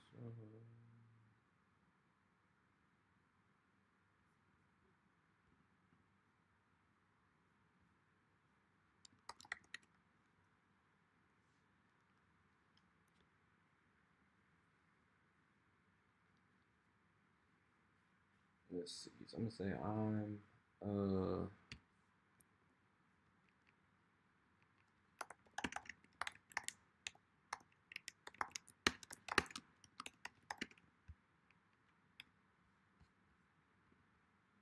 is it poly.io?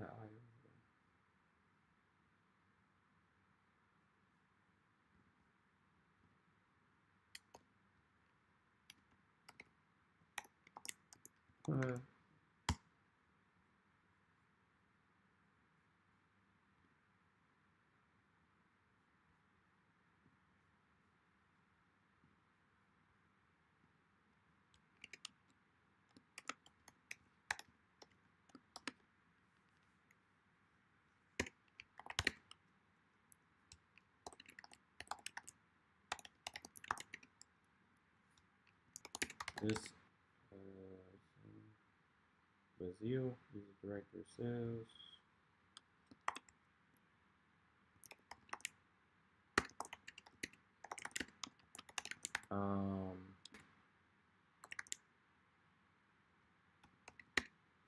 He'll ask me, and word for word answers without sound.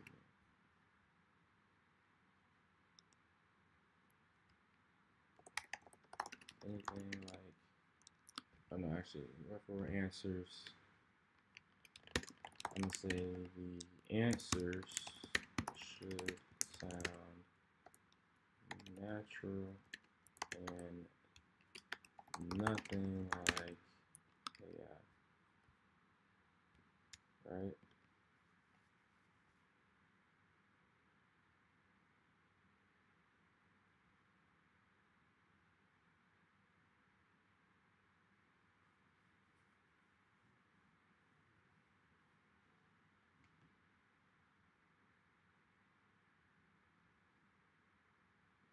What's up, Dan? Hey, Miles, how you? I'm right. How you doing? Okay. What's going on? Huh? I said, what's going on? I talked to my guy, and he only dealt with the hourly side. He don't deal with the salary side. That's the professional side. But he do have a colleague that do, and he's going to talk to her today and have her to call me. And then I give her the information you sent me and whatever else she needs. Okay. Sounds good. I appreciate that. That ain't nothing, Miles. Nothing at all. Just Yeah. hope you can get in there. If you can get in there, that's like great. He says like Grady. Yeah, it's not that you're looking for gravy, but I'm just saying that it's not stressful job. You know what I'm saying? They act as though everything is rush, but in your situation, it's not that. It's with the aircraft. Oh, you saying with the aircraft it is, but not with what I'm be doing? Yeah, not with the support team. Like you would be the job that you would be like supporting some form of the aircraft. Right. Okay. No, that's cool. No, go ahead. What I do know is they have all types of they got all types of jobs in there. And I do know also, I think we talked about it, whichever one, like both of those jobs would require, I would say, 2 different resumes. Yeah, I know. Yeah. So I got many different resumes. Okay. And I have a way to, tailor my resume to the job posting. So I can use AI to do that. Yeah, because AI is the one that they said computer. They went computer based to look at applications and resumes to line them up with jobs. This was like they started this about I would say about 8 years ago now. They started it. Okay. Mm-hmm. So they said a computer, but actually it's resume in and it's looking for it to line up to it. Yeah. You could be more than qualified. You could be the best person for the job. But if that resume, AI when it's scan, and if it's not hitting the same things, words or what have you, it kicks it out. Yeah. Yep. So yeah, that's why I use this tool. And like you said, keyword, has to be, keywords have to, you gotta have all the keywords in the resume. They use something called applicant tracking systems. Like you were saying, it's that applicant tracking system is checking for keywords in your resume. And like you said, if it doesn't have it, they're gonna kick you out of there. You get rejected automatically. It doesn't even get into the hands of the human. Right.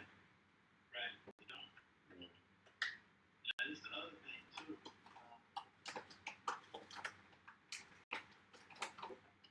That you apply for, the criteria for that job is they have it online. Okay. The criteria. Oh, you mean like what my resume needs to contain? Yeah, I'm saying the criteria that job and is it has to prevent the job. Yeah. Like on the level because somebody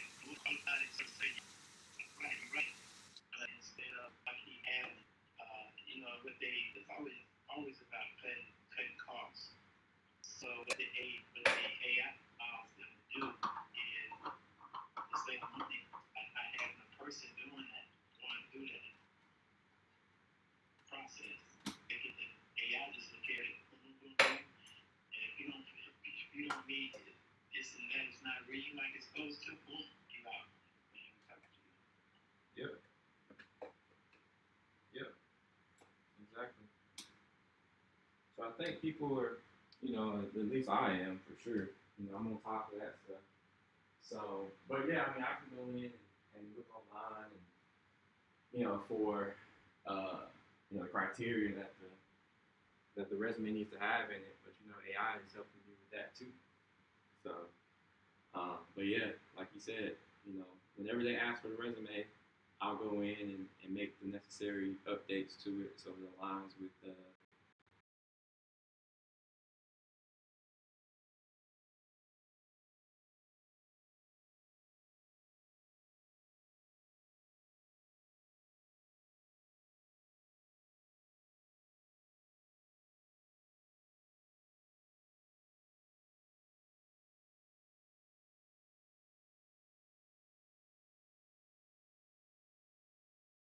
the roles I sent you, those job descriptions I sent you, and then we'll take it from there.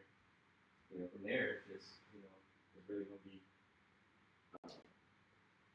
As far as the resume, that's basically my point. Is that's not gonna be an issue. Like at that point, it's really just gonna be more about, can this person that you say you're gonna talk to, if she can, get me the interview, that type of thing. Because the resume, yeah. Yeah. And I already know that you know how to prepare yourself for the interview. Yeah. And the sad part, but this is the sad thing, and you have experienced this too. And I'm not being negative when I say this, but it's real. You got these white boys in these jobs, kind of skills for and quite a few other companies do business is it's just about a buddy system, and so they're covered for their buddy, even though they're not getting the job done. They'll get somebody else to do his work or her work. That person in there. And even on a hiring basis, they do that too. However, but then they also already have somebody for the job. But if your resume if the AI lines up, if your resume lines up to the computer, Mm-hmm. then they have to interview you.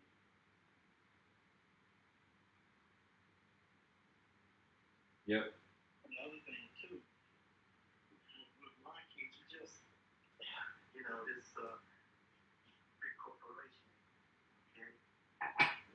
They probably got like 130,000 employees worldwide, Mm-hmm. and so you just want to get in. Once you get in, I ain't saying take less money, something you don't want, but that's what I did. Once you get in, then you can maneuver better. You may can meet somebody or go to the different luncheons and different things that they have with the management. Yeah. That kind of thing. Once you get in there, then you can maneuver and get around. And then you have to have too. You want to have a sponsor. A lot of the jobs, not just in Lockheed, but all over the place. But if you have a sponsor, somebody that's in management and preferably upper management, if you get a job, if you have a job there and that person becomes your sponsor, then what that person does is take care of you if situations occur. Mm. And helps you move up in a company. That's what they're supposed to do. Oh, I see. I see. And they've been doing this for white people forever. They've been doing this underhanded stuff, okay? But now it's actually in the system where they have to do it for everybody. Mm. And what's it you said it's called, a sponsor? Yeah, it's a sponsor. Like, let's just say, for instance, wow, I just thought about something. I don't know. This guy needs that work though. I mean, when he was at Lockheed, he was, to me, he was no good. Okay, but he was the president, and they brought him in as a token.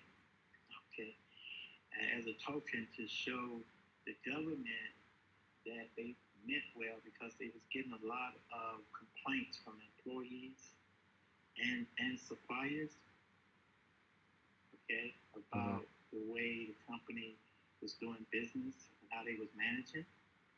So they put a program in effect. Remember, I don't know if you can recall, you probably remember, but in Meridian, I think it was Meridian, Mississippi, where a Lockheed employee shot up some people, and it was racist based.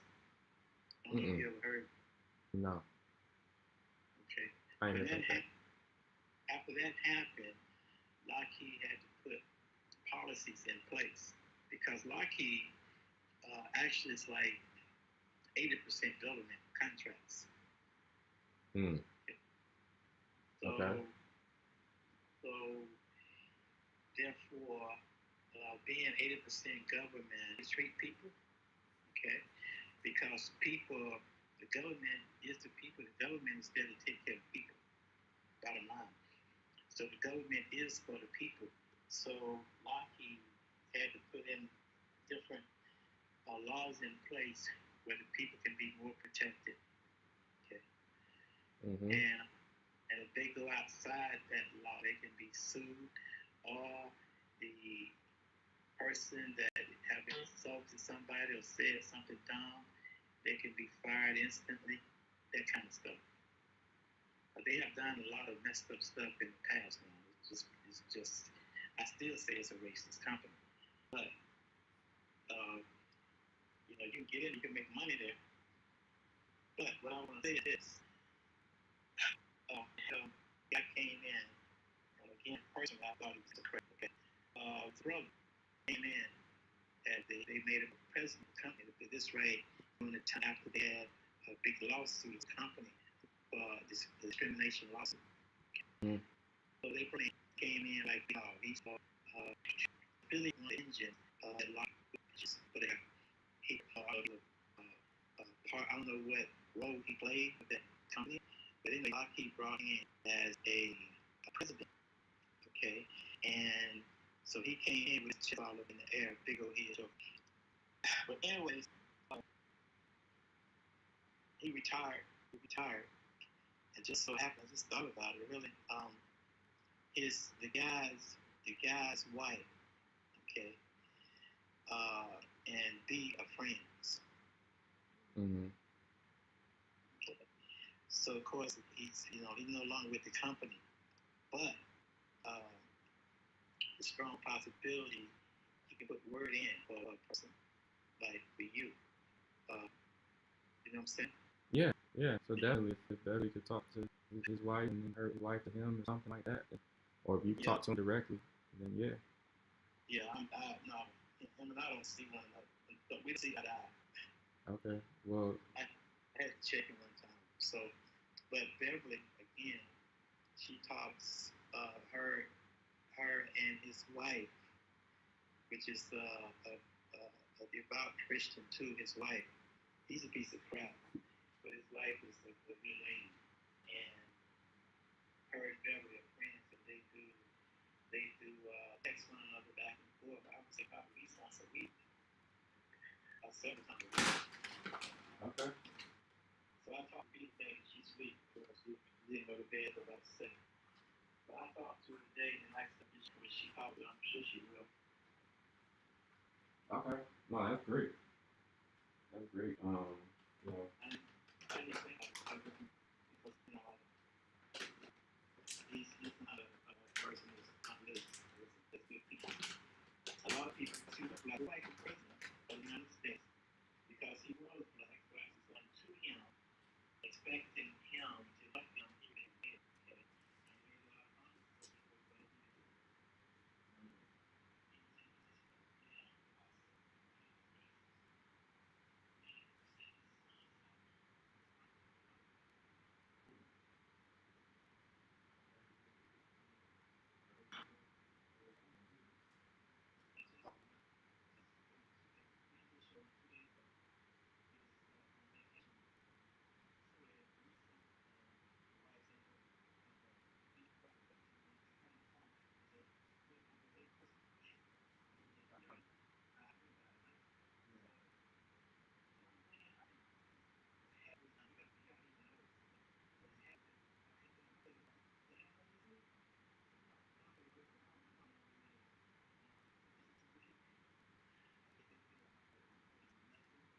he got like miles.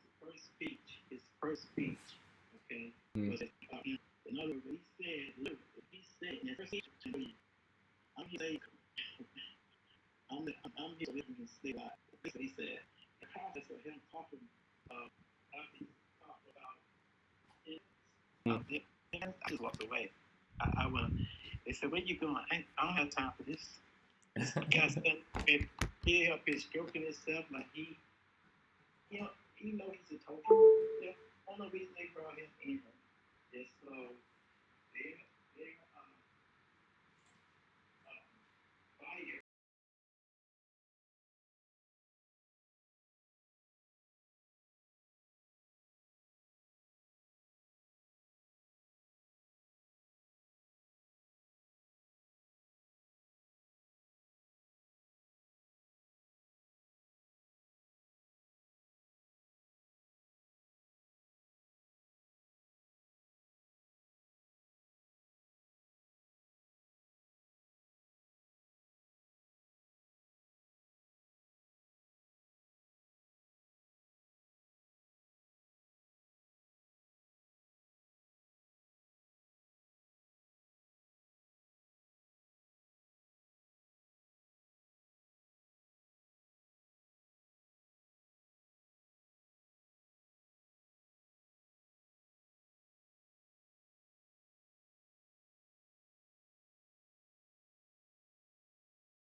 So they'll fire you and look at this in a different way. It's all Yeah. about politics. It's not an interest. Yeah. He's All stroking right. himself. Yeah. All right. Then I'm about to jump into a meeting, interview actually.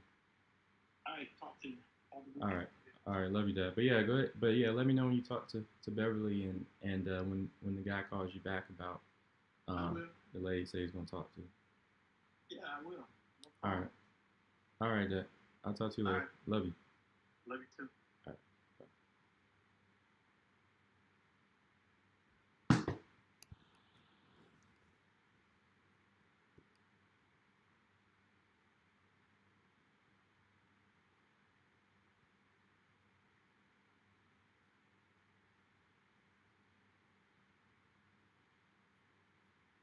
All right, so we got these interview questions ready. I'm gonna have this up while the interview is going on.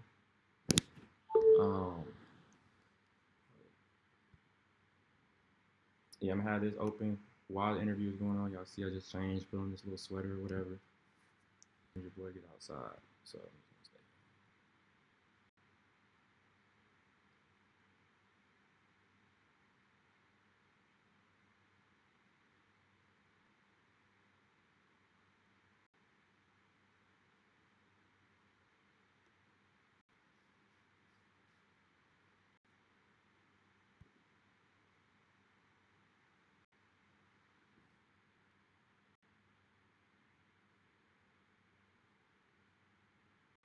And I'm gonna probably, do the same thing. I'm gonna have to, tell me this is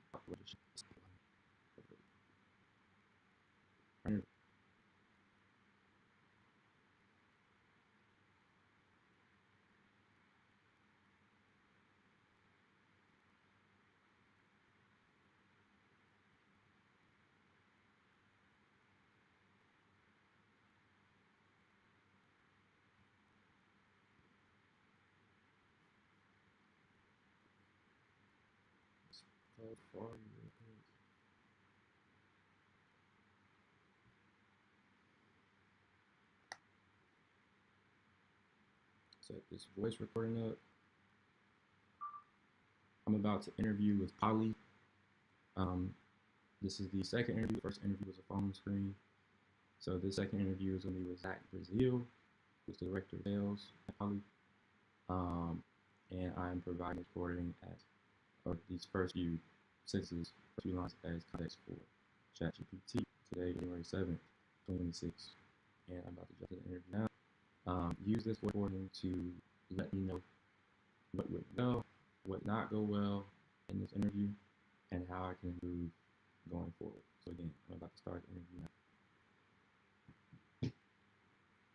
All right, so I'm about to turn the webcam off. Let's get it.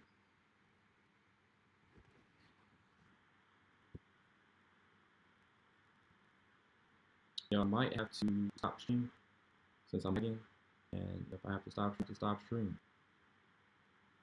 But for now, I'm gonna try to stay on here with y'all as I go through this interview.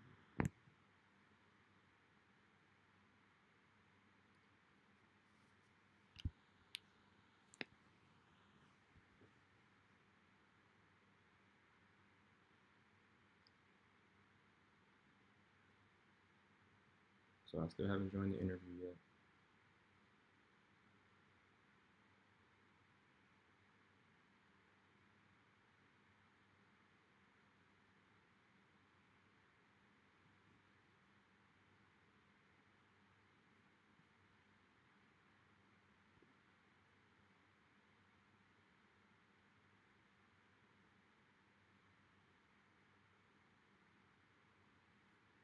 Why are we lagging this much, bro? This is crazy.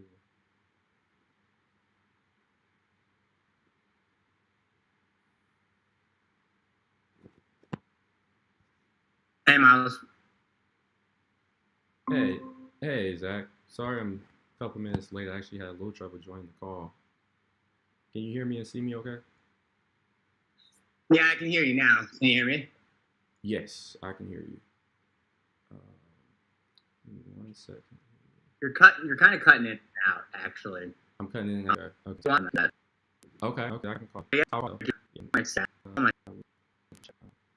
Yeah. Okay, you email your cell phone number? Okay. 354. You can call that. I have trouble in calling it the same for All good. All good.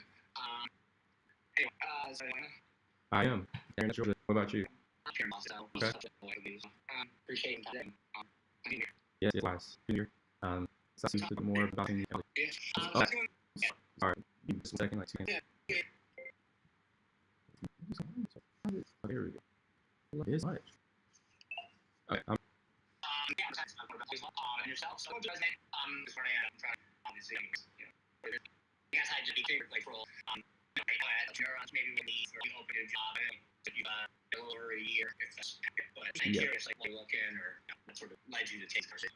Yeah, so I'm really just at a point right now where I want on a product, really embed the customer business. And I feel like so where enterprise executions like kind of at the forefront. I feel like Poly, with the opportunity to work in the capital market, where the buyers are just just in a position to just do really accept what I'm selling. Yeah, that makes a lot of sense. So are you dissatisfied with your current job, or is it more just like time for a change, or that? Yeah, I would say right now, one of the things with I feel like leadership position, the leadership position in my current company is sort of set on. And I'm looking to go to a company where I can really grow in my career and really learn and eventually climb the corporate ladder, so to speak, in leadership. Yeah, makes sense. So it's like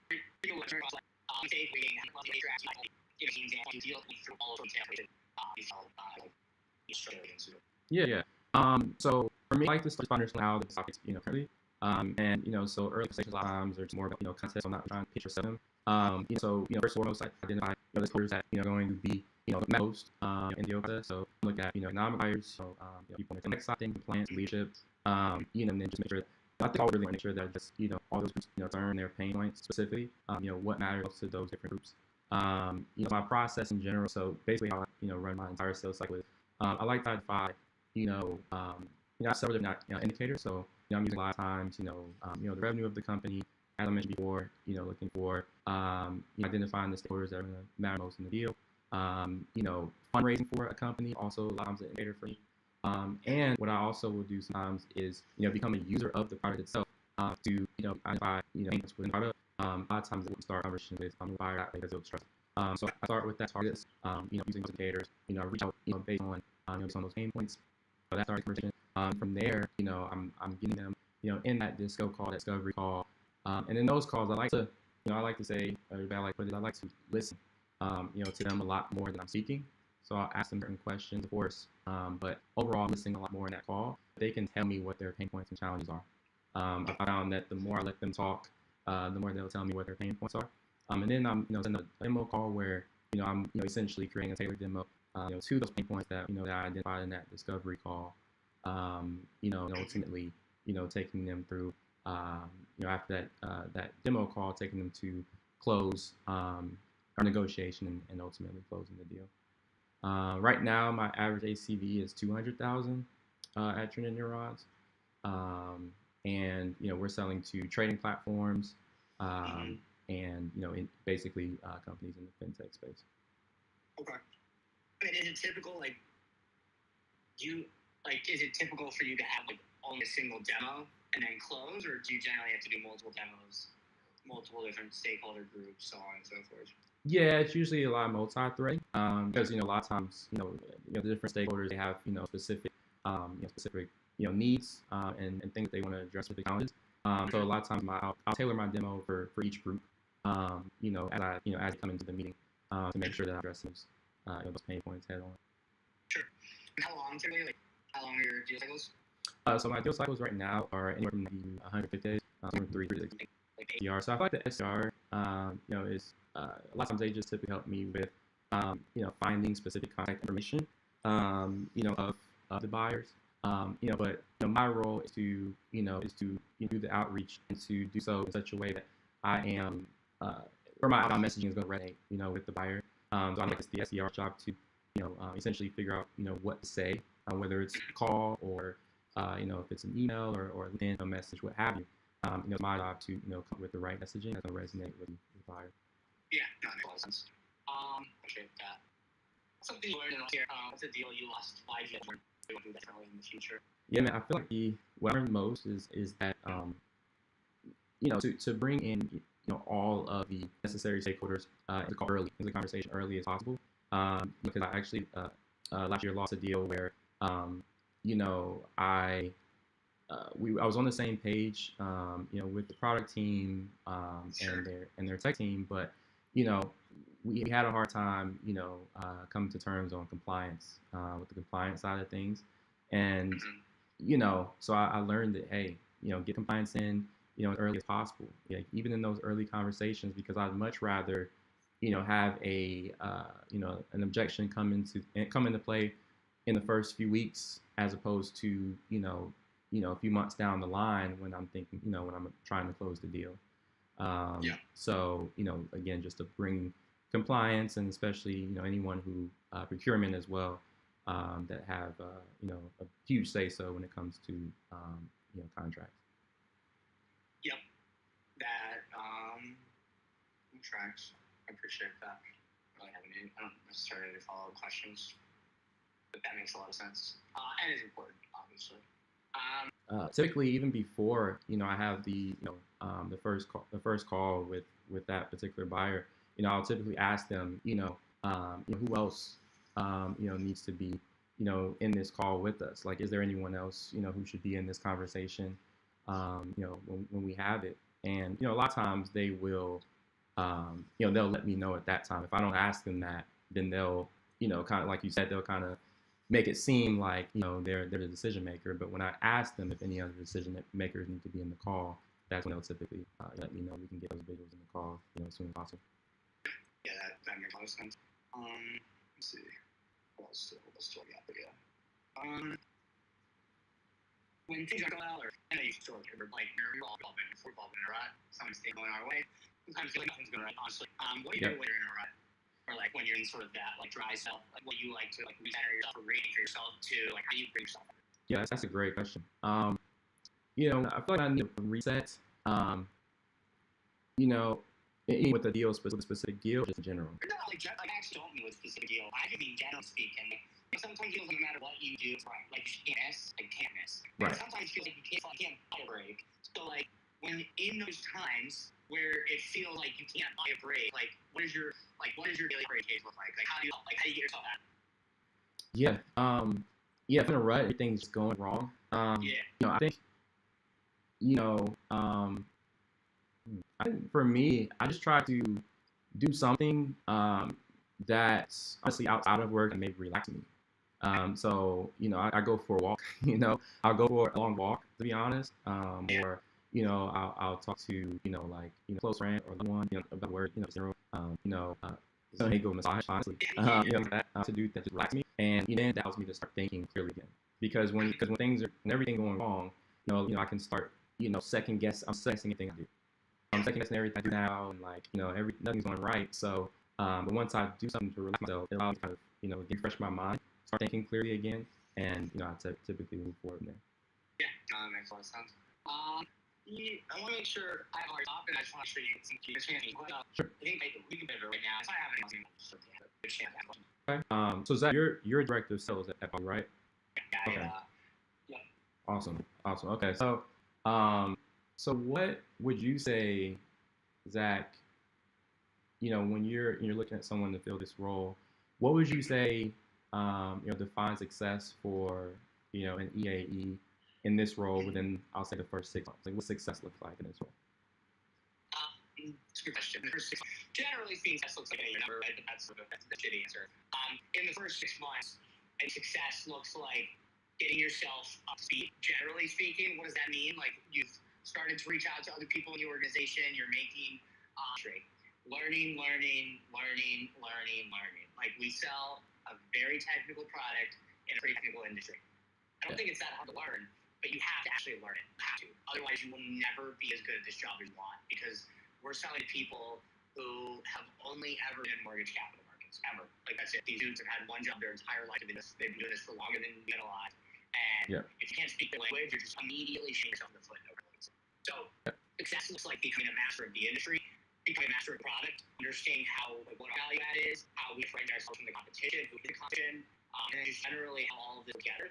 I don't think I can deal in the first months. These huge great goals always to get people. Like success to me a lot less measurable. It's more like intangible things like your peer organizations, who Poly is what Poly is, important for these or races people, and just like getting up to speed and product and industry. Awesome. Yeah, that makes a lot of sense. That makes a lot of sense. Yeah, product, I think the product deep is very important at the beginning. Like if you don't understand the product, you can't sell it. So yeah, that makes sense. Right. And then my last question is just actually a second, but what does your topic from the others from your team? Is the biggest thing, and it's something that I'm that's about. I'm just trying to figure out the right way to summarize this. You're good. Doing little things, right? Like if I have to constantly ask you to update Salesforce, you're not a top rep in my mind. I have to constantly remind you and follow up emails or include in you're not a top rep. Like I don't care how good you are on the phone. No one is above doing things the right way every single time. And there's so much out of our control in this job. Like you can do everything quickly, and you can still just tell because they don't like you, because they're feeling it, because their fucking mom died 2 days ago, and they're pissed off at the world, and now all of a sudden they don't have a deal. It doesn't matter. And none of these things have anything to do with you, but it's still losing a deal. And so to me, it just has never made sense why. Sure, my OCD helped with this, but it has never made sense to me why people would ever take shortcuts and or not do all of the little things right every single time. I don't want to see typos in your email. I don't. It's sloppy. Even if it's one goddamn letter, it's sloppy. We have AI tools that will proofread your emails. You shouldn't be sending anything that's typo. Yeah. You shouldn't be sending anything that's misformatted and it looks like you copy and pasted a bullet point from another email. All of those little things matter. Because every time we interact with a prospect, it is a chance to show well and it is a chance to sell, right? And so the best reps on my team are the ones that are hyper organized, who know where all of their deals are at any point in time, and who, pride themselves on being really, really, really good workers. That's it. We can teach you how to we can teach you talk tracks. Right? We can teach people how to objection handle. We can teach some of these other things, but I can't teach lazy, right? So yeah, no, that makes a ton of sense. not only being organized, but then also that persistence, to, really hone on the details, throughout the process. Because like you said, at any point, in I know I said my last question, but my very last question is just, could you just kind of, walk me through like the interview process in general, like kind of what the, Yeah. Steps are? Yeah. So, I believe you talked to Ken. Yeah. Yes. Yeah. So, Ken's obviously recruiter, screener, first step. He passes it along to me. I actually haven't had a chance to I haven't actually had a chance to catch up with Ken this week because we were just missing a little travel. But after this, I'll pull up with Ken. We discuss our thoughts, and from there, it's a series of conversations with all other peers, be an assessment at some point. Then ultimately, we all pull up together. You'll have to sort you two at the end, but then we all pull up together and sort of decide, go where to go. Okay. But it was pretty quick, I would say. Okay. Sounds good. So yeah, Zach. I'm trying to find anything else for you, honestly. I think we're. I have questions like this one. I think I'm all set, honestly. Pleasure speaking to you, Ryan. Appreciate you. Likewise, Zach. All right. Have a good one. Take care. All right. Take care. All right. I'm lagging. Hold on. Then I have another call. What time is that call? At 2:30, I think. So it's almost on.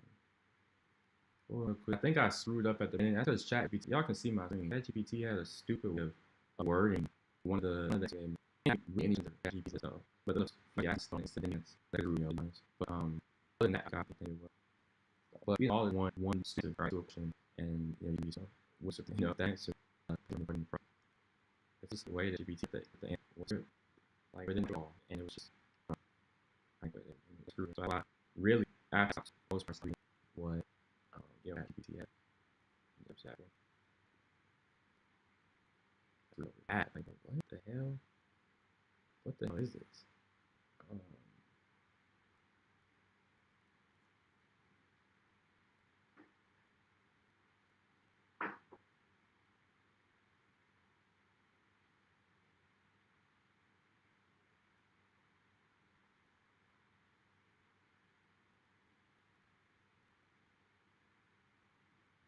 Okay.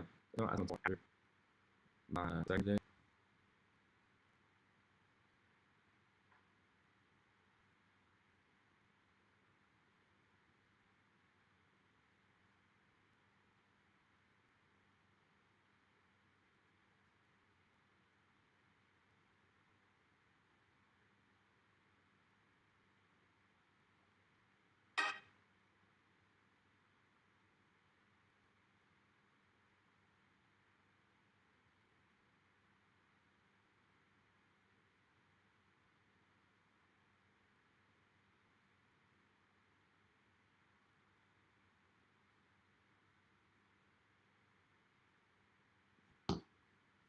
I think we stopped lagging.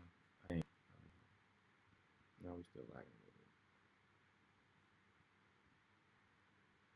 But yeah, I mean, it doesn't make any sense for me to try to rush my walk. You know what I'm saying? So I could go for a walk right now. I got 30 minutes until the next call, but I feel like it makes no sense to go for a walk after my last interview today.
This is over Google Meet too. Damn, why is the first screen call?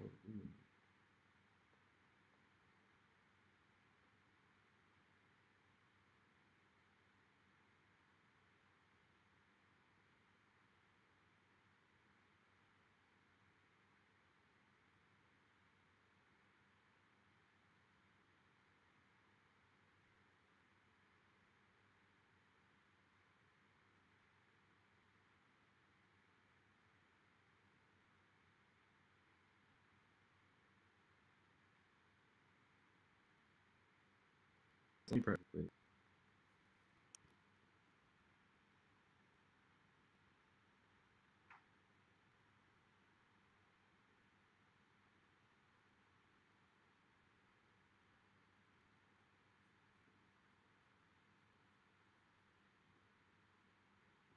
I guess it's on screen, so I'll stop sharing screen while I do this real quick.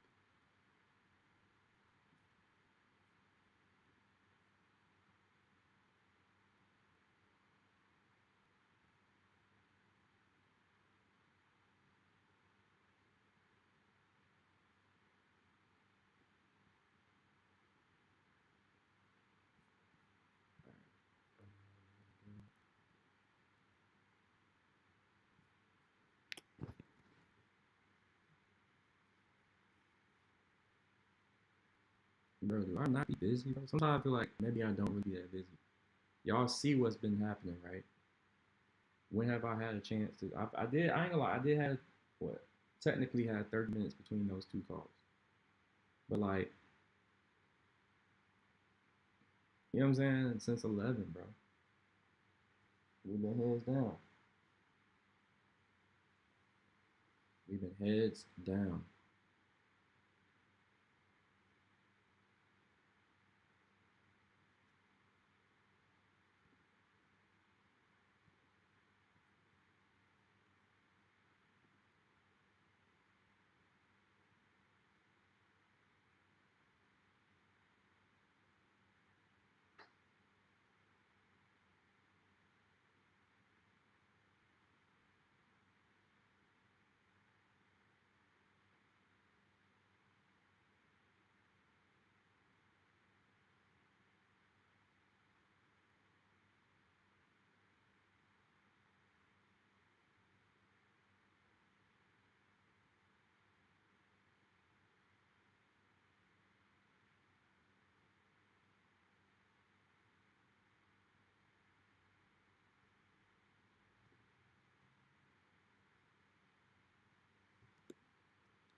Hold on, y'all, man. That shit I keep saying y'all, but ain't nobody watching this shit. Ain't nobody watching this shit. It's all good though. It's all good though. It be like that sometimes.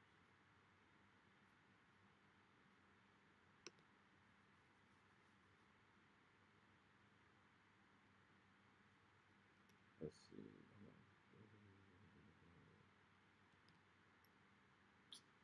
That's just like crazy.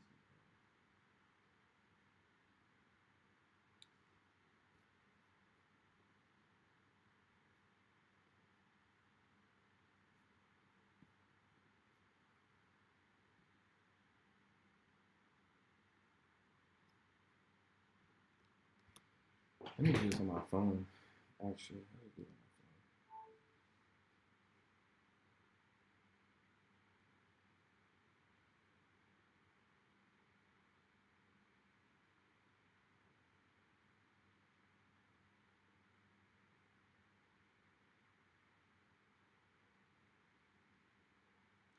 my phone. Set up.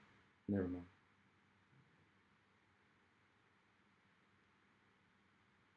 Remind me on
Friday at 5 p.m. to set up lunch with Aisha.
I want to end the meeting with, hold on.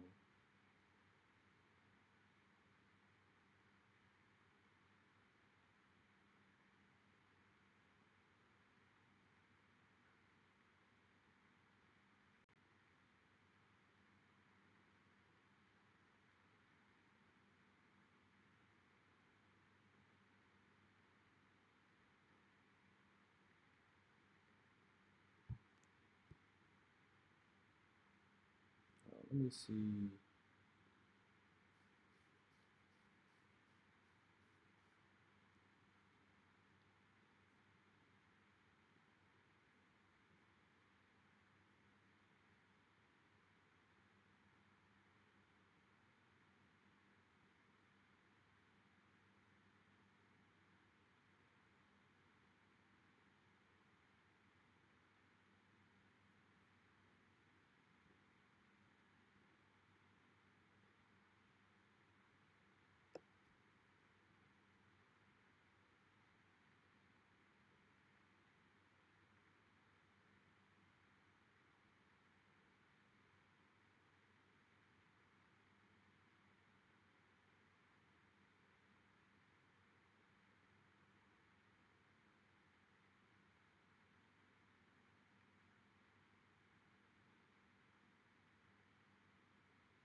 I'm doing this on my phone. Like I was gonna tell ChatGPT to give me the interview questions I can expect from this recruiter, but instead, um,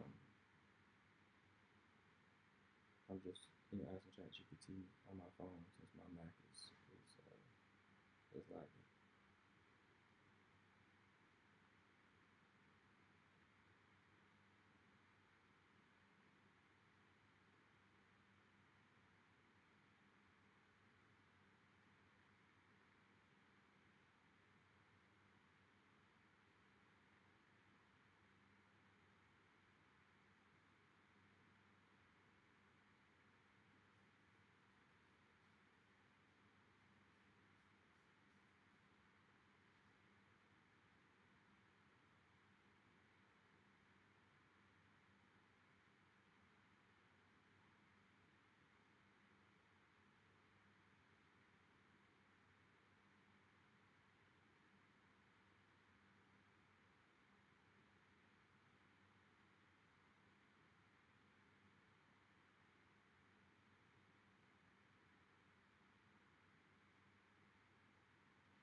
Hold on.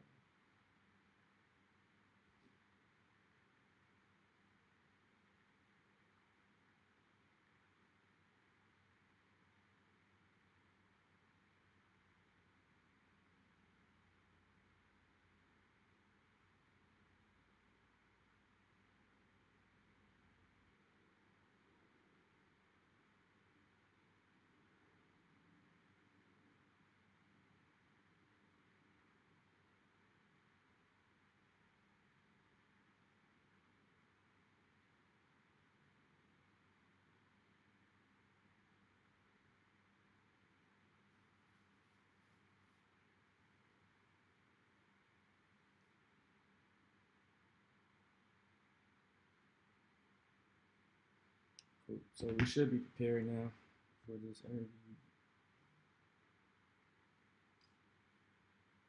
It's supposed to be 15 minutes, I believe. Close window for the interview.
Oh.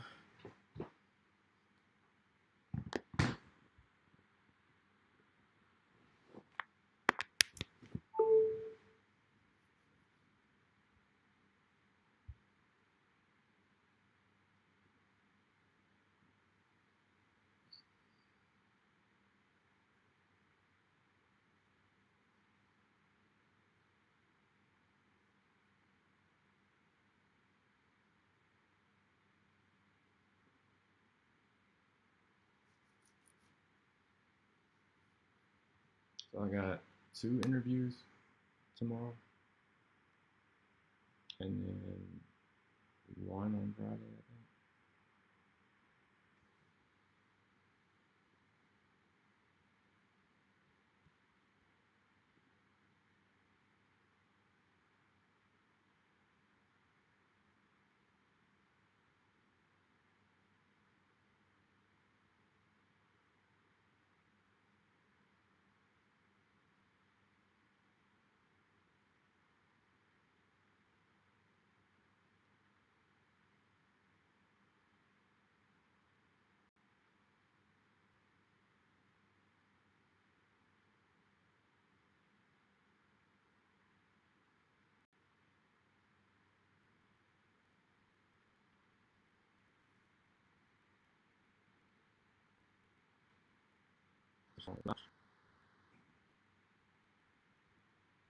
We'll try one more different bring this up. This tape.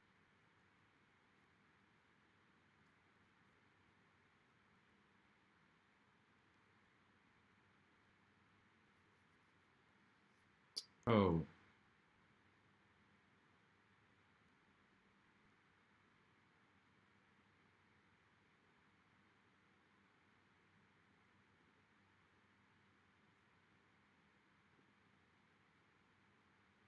Let me go ahead and join this time.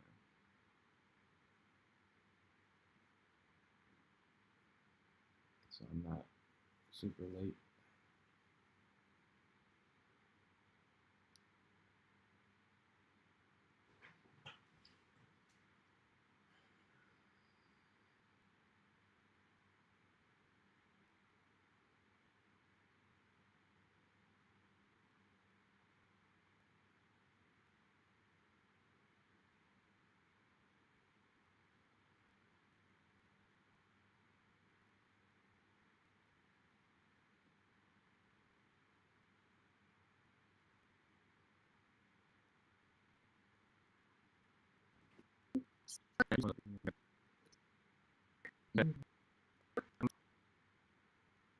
Why is it? Why is it?